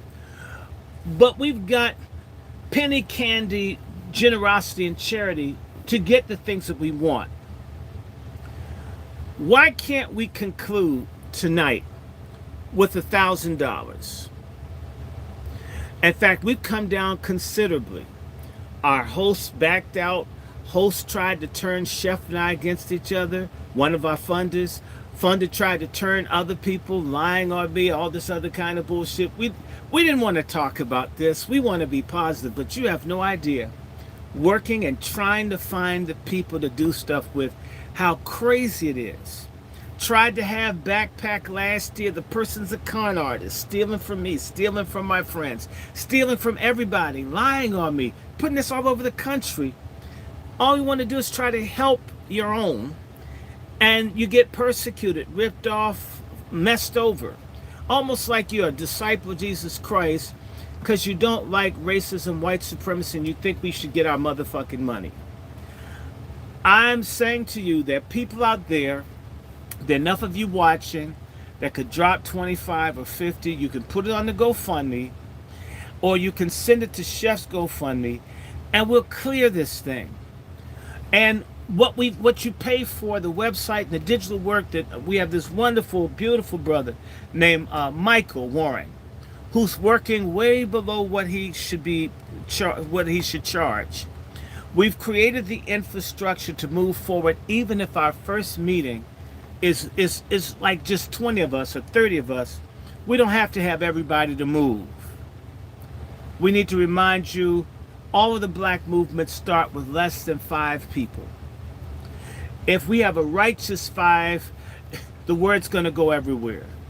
And there are people that want to work with us. People in Mississippi now. There's a whole group in Mississippi that want to work with Chef and I and Lone Wolf.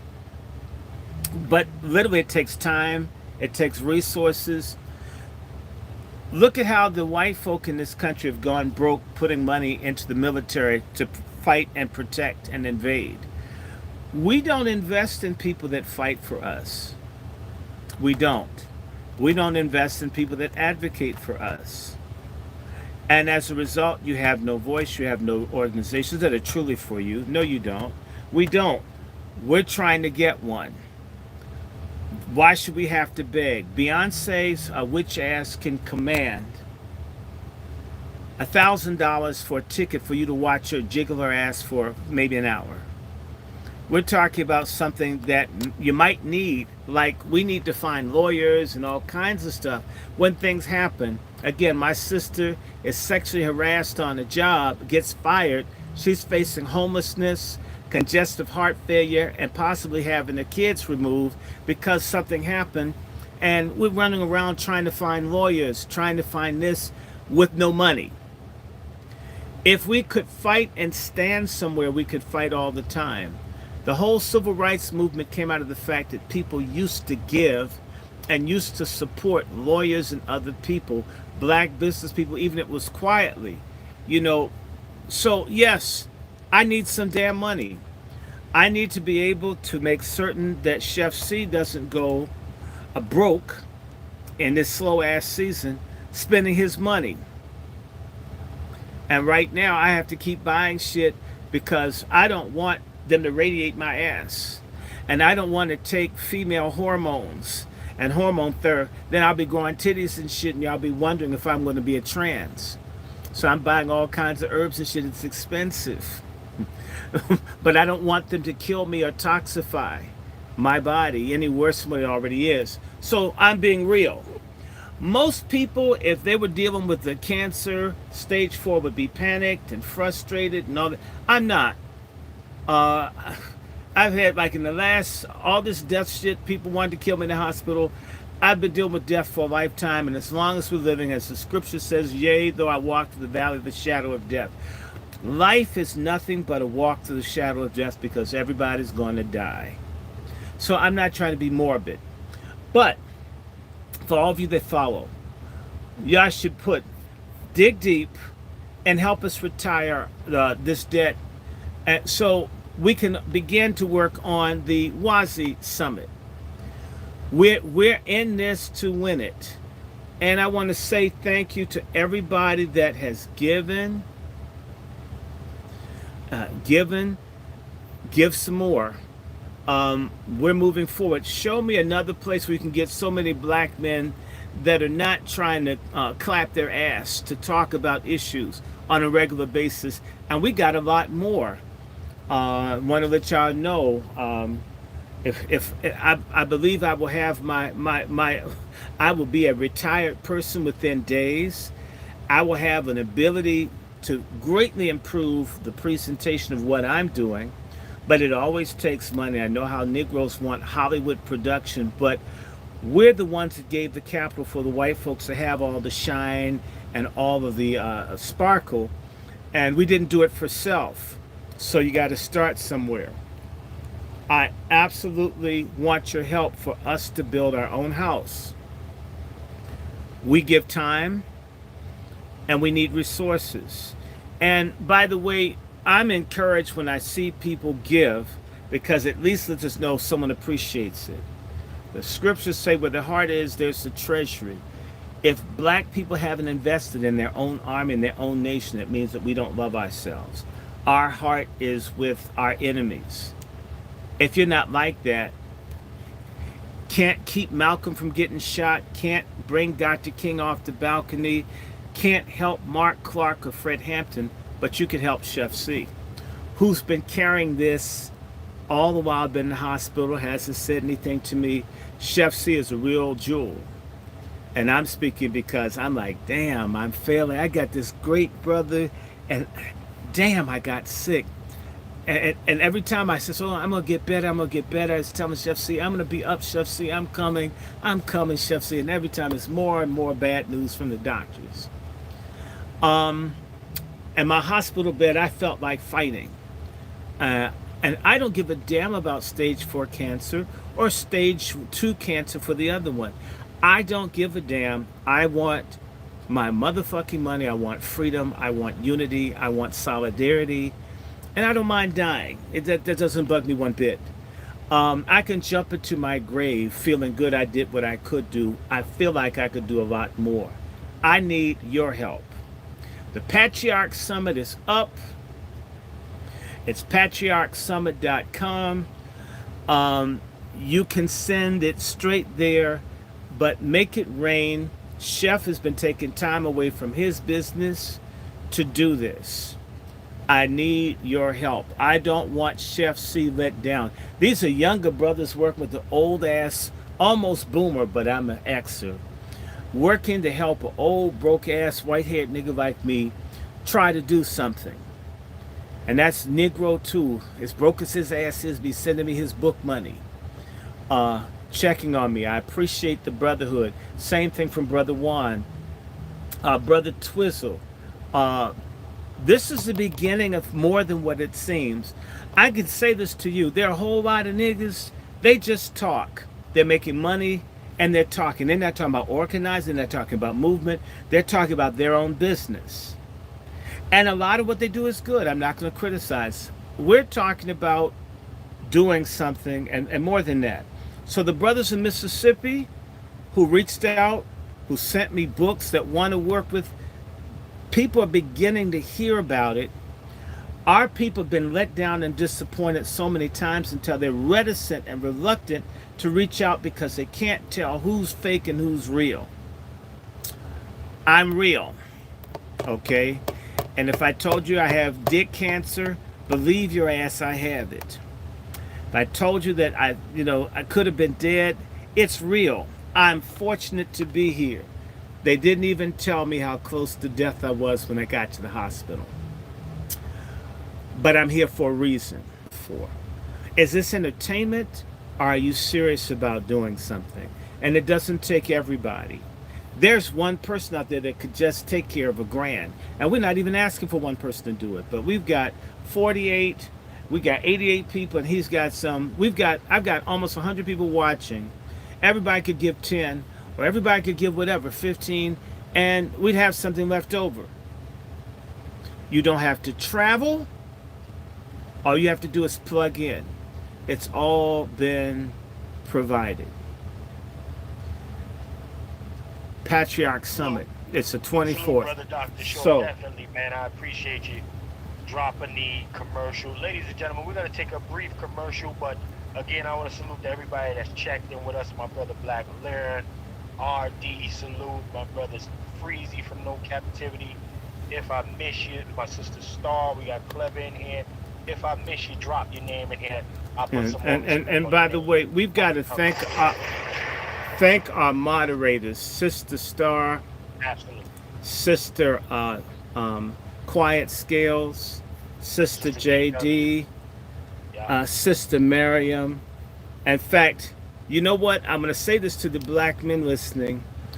I mean, it's going to be, I pity the fact that I've got to say this to you, but I know that when we start working with the women, they're going to put the brothers to shame. And I don't want competition between men and women, but why is it, black men, that it's so much easier to get black women to mobilize than it is black men?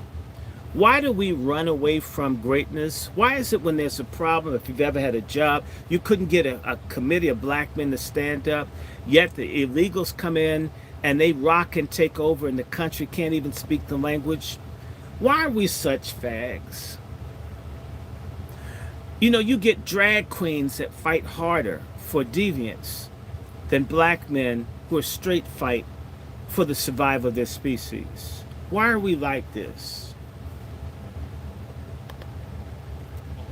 Well, I'll tell you what, Brother Dr. Short, you know, what we're looking for, the kind of justice that our community requires, is a proprietary position that black American men have to take stand on to the end. But let's take a brief commercial break. That's my position. And then we're going to play that clip from Ricky Smiley. Because, yeah. You mean Dickie Smiley. We'll be right back. Hey, Brother Chef, I wanted to touch upon, I sent you some stuff in the email about Huey P. You know, Huey P was a part of the D9. And on top of that, I got it broken down to his frat, COINTELPRO. I definitely want to touch upon that lightly, and I sent you some more information to solidify that talking point as well. Copy. All right, we'll touch on that when we get back from the commercial.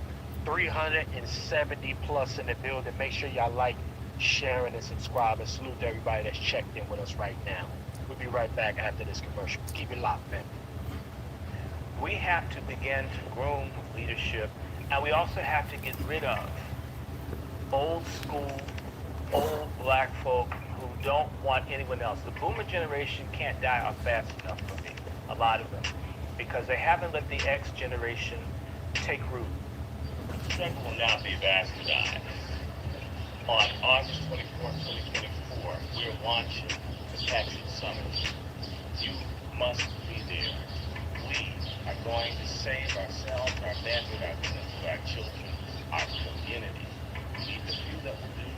Why not you? We want few representatives with women to join forces with the Patriarch Summit. Check our GoFundMe link. Thank you.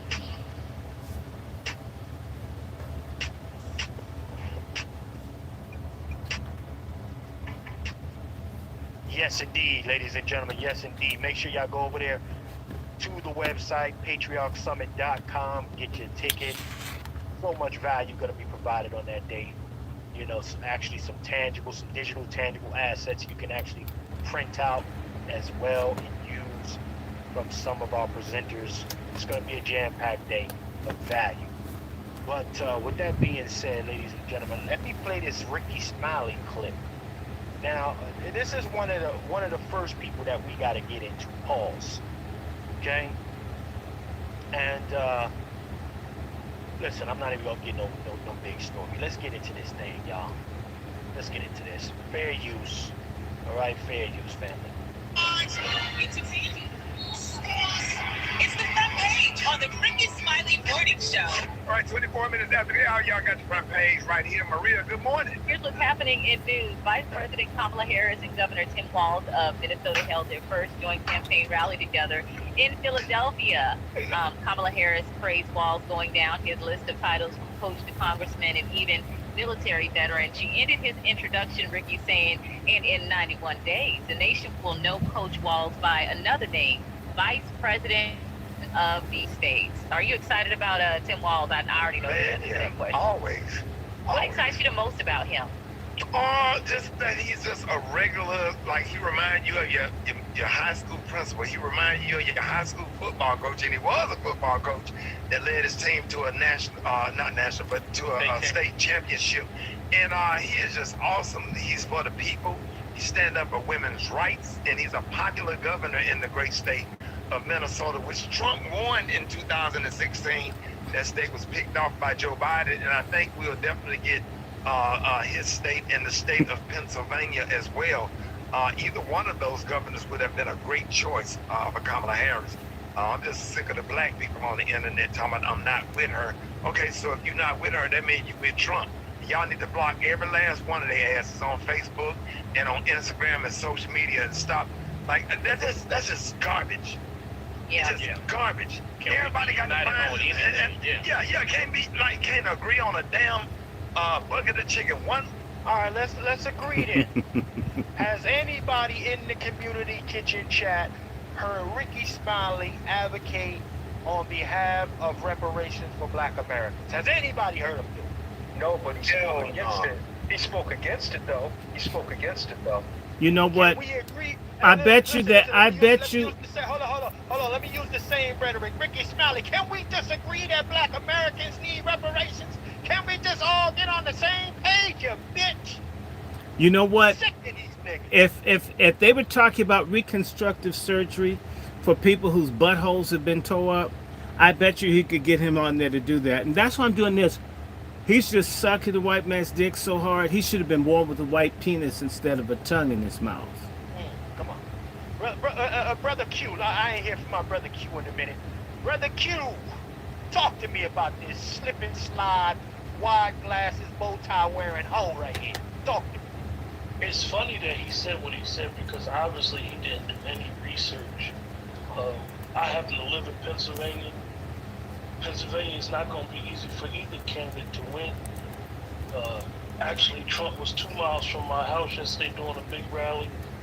He turned a bunch of counties in Pennsylvania red. You know, it's sad that this guy thinks that he has that much of an influence to have that much disregard for people that's not with Kamala. Hold on 1 second, brother. I went to Howard with Ricky Smiley.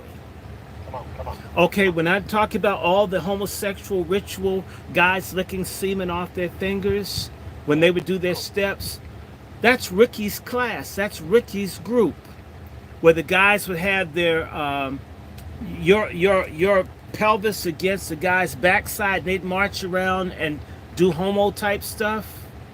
to the cheers of the sorority sisters. Okay, he went to Howard with Kamala. That's why he's upset. Kamala, all of them were fucking each other back in the 80s. This is emotional shit. It's not research. They're fuck buddies. They're fuck friends. That's what this is about. The Congressional Black Caucus, it's not the, they don't talk policy. It's the fucking that goes on after the fashion show and shit's over. That's what these people are about. It's all about fucking. It's not freedom. It's not justice. It's just fucking. It's degeneracy. Their thing is that the other niggas are gonna die. Let's live good until white genocide of blacks happens. You know, and listen, you touched on the semen shit. That's probably why he's advocating so much for Tim Wise. Look at here, look at here. This is the horse cum nigga right here. Look at Mr. Horse cum drinking a guzzler right here. I'd hate to have him put secret sauce in any food I ate. Balls. But yeah, let's play a little bit more. Play a little bit more of this. Brother Q, were you finished with your did you land your plane, Q? Yeah. Okay, yeah, let's play a little bit more of this thing. Come on. Person want a hot dog. I always complain. Black folks get on my damn nerves, man. Why he wants a hot dog. Celebrities making all these videos going off on Kamala Harris and stuff, and then the black men, Kamala Harris didn't prosecute you and treated you bad in court. I got treated bad in court too, but I'm with her because a vote for her. If you sit at home and you don't support her, you are definitely supporting Donald Trump. You can vote for who you want to, but don't be trying to encourage other people and sit up there and put bad stuff. Where's that same energy for Donald Trump? Where's that same energy for reparations? Hey, Chef, have you noticed that his voice sounds gravelly? I wonder if he's got some horse cum in his throat. He got something stuck in the something in there stuck in there. Let me go to Brother Juan real quick. No, actually, yeah, let me go to Brother Juan. Brother Juan, this slip and slide Negro here. Salute to the over 390 in the building. Let's get some more likes up, family. We doing good with the likes too. Let's get some more likes up and share this thing out. We cooking this thing. And drop some money in the Cash App. We got 1,000. And you know what? I'm gonna say salute to everybody. I see y'all hitting the Cash Apps. I see y'all hitting the GoFundMe. Thank you, Brother Ivan. Thank you, Prime One. Thank you, everybody that's giving. Chef needs it. Chef's gone in the hole.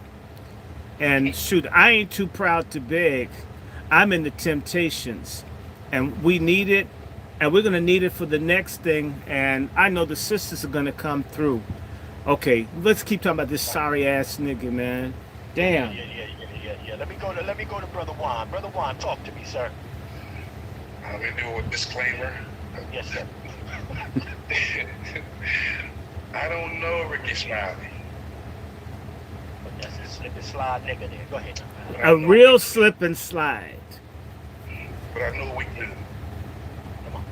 I can sense a weak man miles away. And so here it is. You're talking about just vote for her because of what?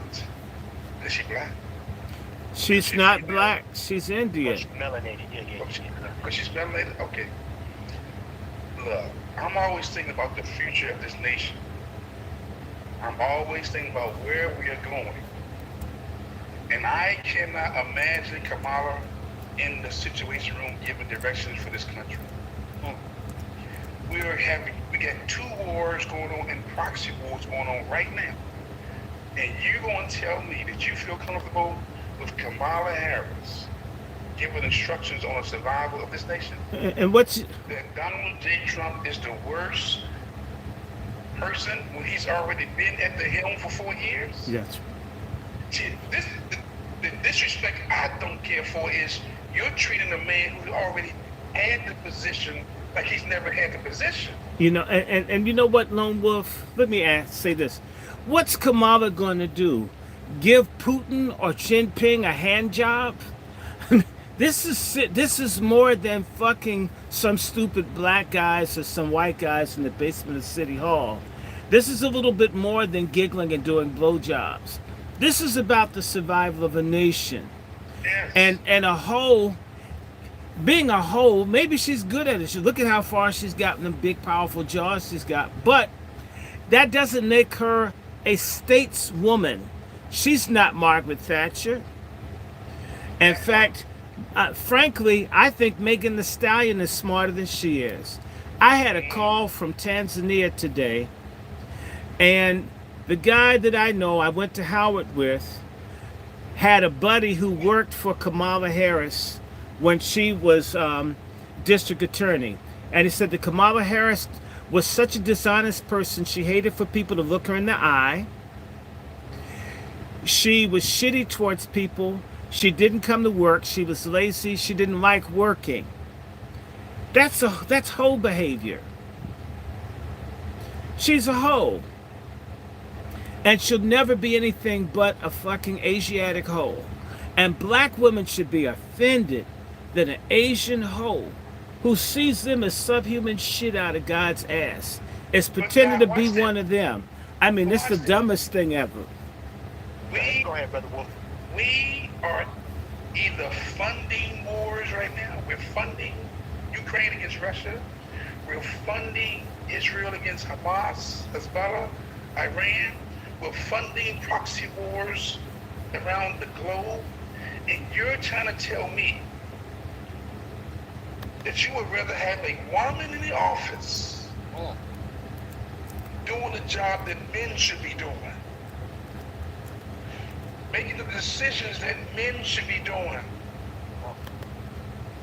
That speaks to the feminization of the males right now.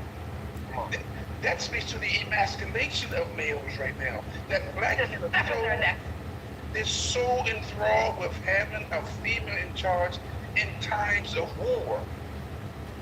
I would never put my woman out before me in times of war. It's the man's job to fight, to stand up. This ain't about no popularity contest. This is about the survival of this nation. This is about war. And I can't in good conscience for Kamala Harris in, knowing that the survival of this nation is at stake. There's not about being no first black female, nothing. No first black woman of color, nothing. This is about the survival of this country. Come on, go. Okay? So if you want to shame me for saying I'll choose the other person, or I'll just put my own name in it, because I know where I stay right now. It's a Democratic stronghold.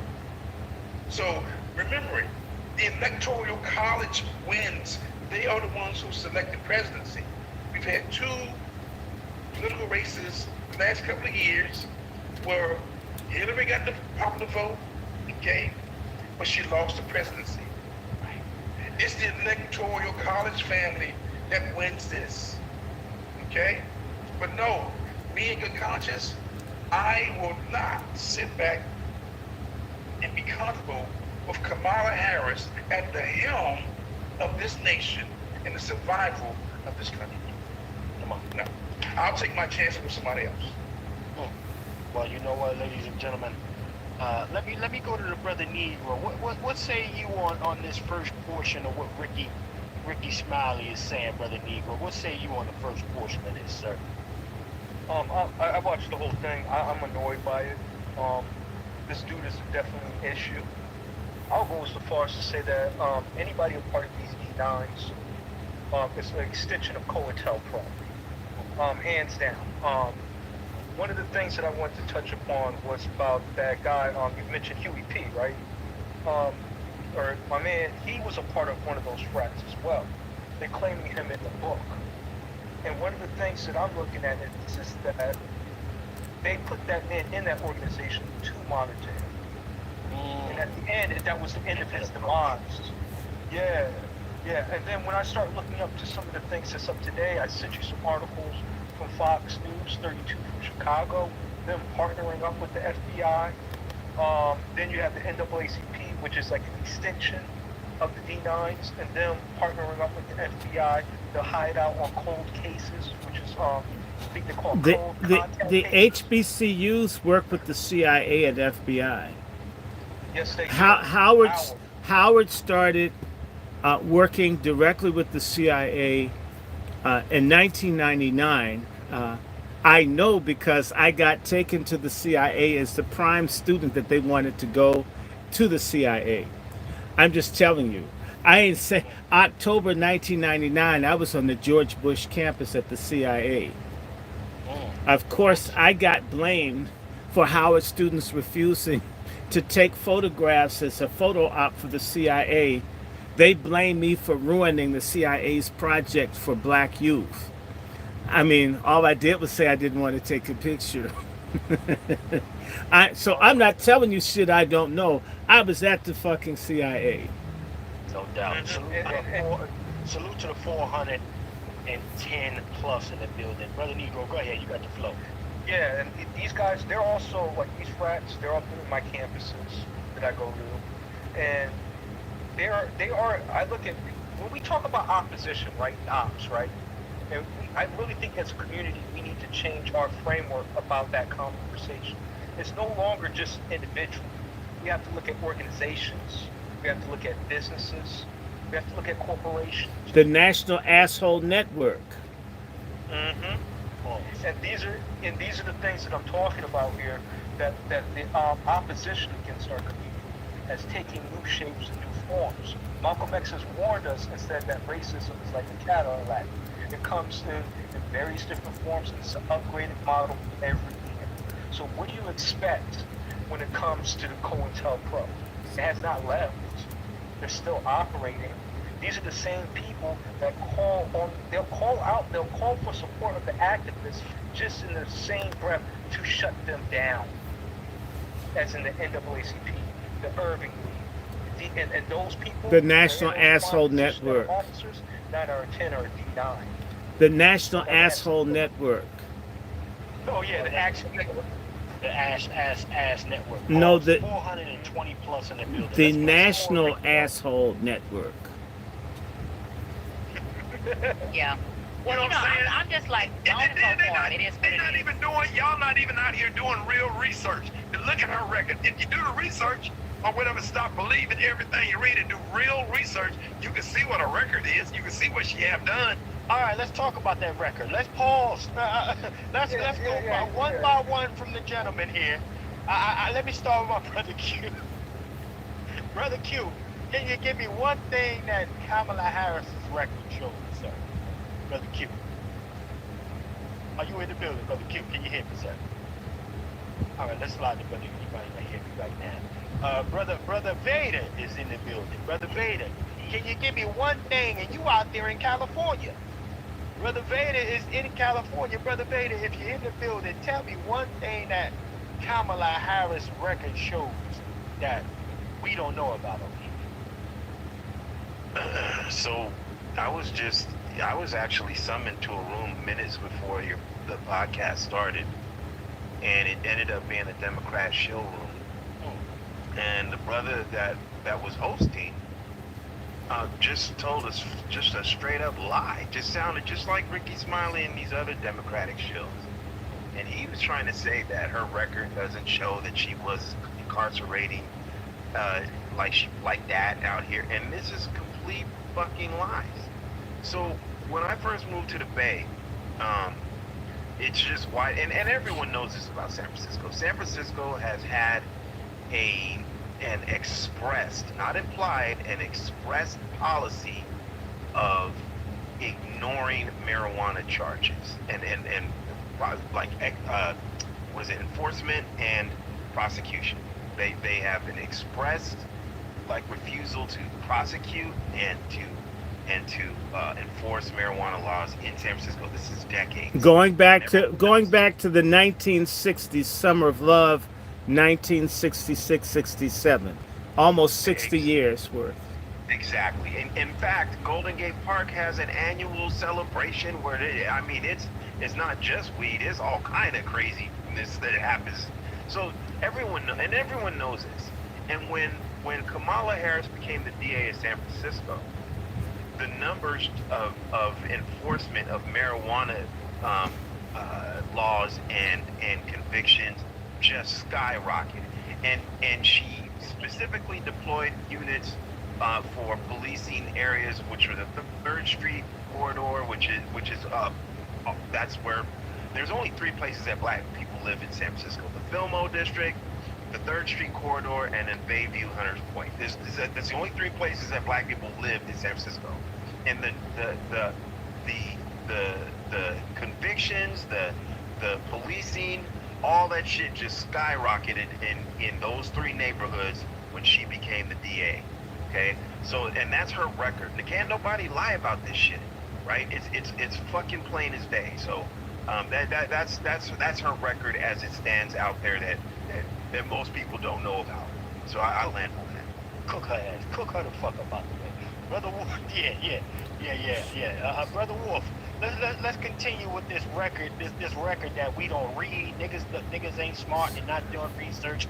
Let's add another layer to that uninformed position that we're having as black men or black America in general. What say you about Kamala Harris? So I'm gonna say this again. I am not against the illegals or anybody from across that border without the papers right? Okay. And she was the border czar. Come on with it. Let's keep it on. Come on. As a matter of fact, you want to know what she did for the last 3 years? Come on. She lied about the state of Biden being incompetent and not being able to fulfill the office of the presidency. She lied. And when they produced him on that stage back in early this year, that debate, the whole world realized, damn, they've been lying for 3 years. So the last 3 years has been under the watch of Kamala. Or Kamala, however you want to say it. Kamala or Kamala. Okay? In 3 years. She showed us 3 years what she's about. The proper pronunciation is Kamala. That's her name. And that's actually more like what she is. But to fool our stupid black asses, they said Kamala to make it sound like a ghetto bitch black name. Now that they're at the same time that they're demanding the Indian pronunciation, they're insisting that we recognize her as a black. That's how crazy that shit is. Kamala. Yes, sir. Go ahead, Brother Wolf. Land your plane. You know, if anybody's wondering what her policy is, she was on the same ticket with Biden. That's the policy. She was on the same ticket with Biden. And no two people have locked up more black people in American history than those two. It's amazing that doesn't count. So, you know... Hold on, Brother Short. We're going to go to you. Let him land this. Go ahead, Brother. Well, again, if we cannot look at just how she handled the border, imagine what she will do for the rest of this nation. If you can't handle the border, and you was given that assigned task to be the border czar, and now we get people coming in here from everywhere in the world, and they're given what? Resources, shelter, food, and travel, all at her feet. This will be her legacy too. That's a fact. It's Salute, that's a full fact. Her legacy as well. Let me go to Black Native says that any man that put on a dress can't tell me a damn thing, and that's 100.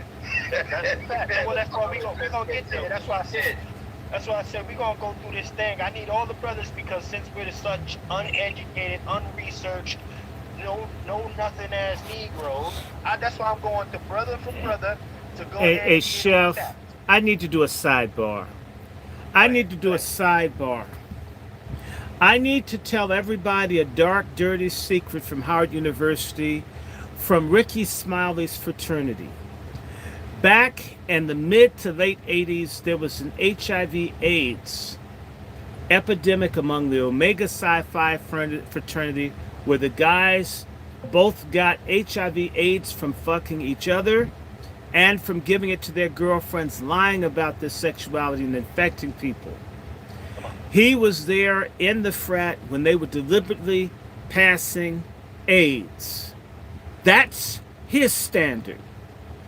It's all in the Howard student paper. Go back. They were dying quietly. It's been covered up because the accused, older accused that look out for the younger criminal ones that are students. They were deliberately talking about, deliberately infecting unsuspecting women and sometimes men to cover up for their bullshit. That's the kind of person he would roll with. So Kamala makes perfect sense to me. And I apologize to no one. And this is why I talk about the fuckers the way that I do. I was there. They did it. They sucked dick. And then they, same people suck your dick, infect women. And there's been more than one lawsuit at Howard where people in that fraternity have infected other people. All of this stuff is sealed. All this goddamn secrecy, because if the truth were out, nobody would want to be, no decent person would want to be bothered with them. The mystique is to present a unified, wholesome face to dumbass people, but only the people on the inside know how corrupt and foul this thing is. Fact. Salute to brother Dr. Short. With that being said, man, I mean, again, I don't even know if we even need to go through more stats on this pass around. Let me play some more Ricky Smiley. Fuck it. We want to keep it going. Let's play some more of this.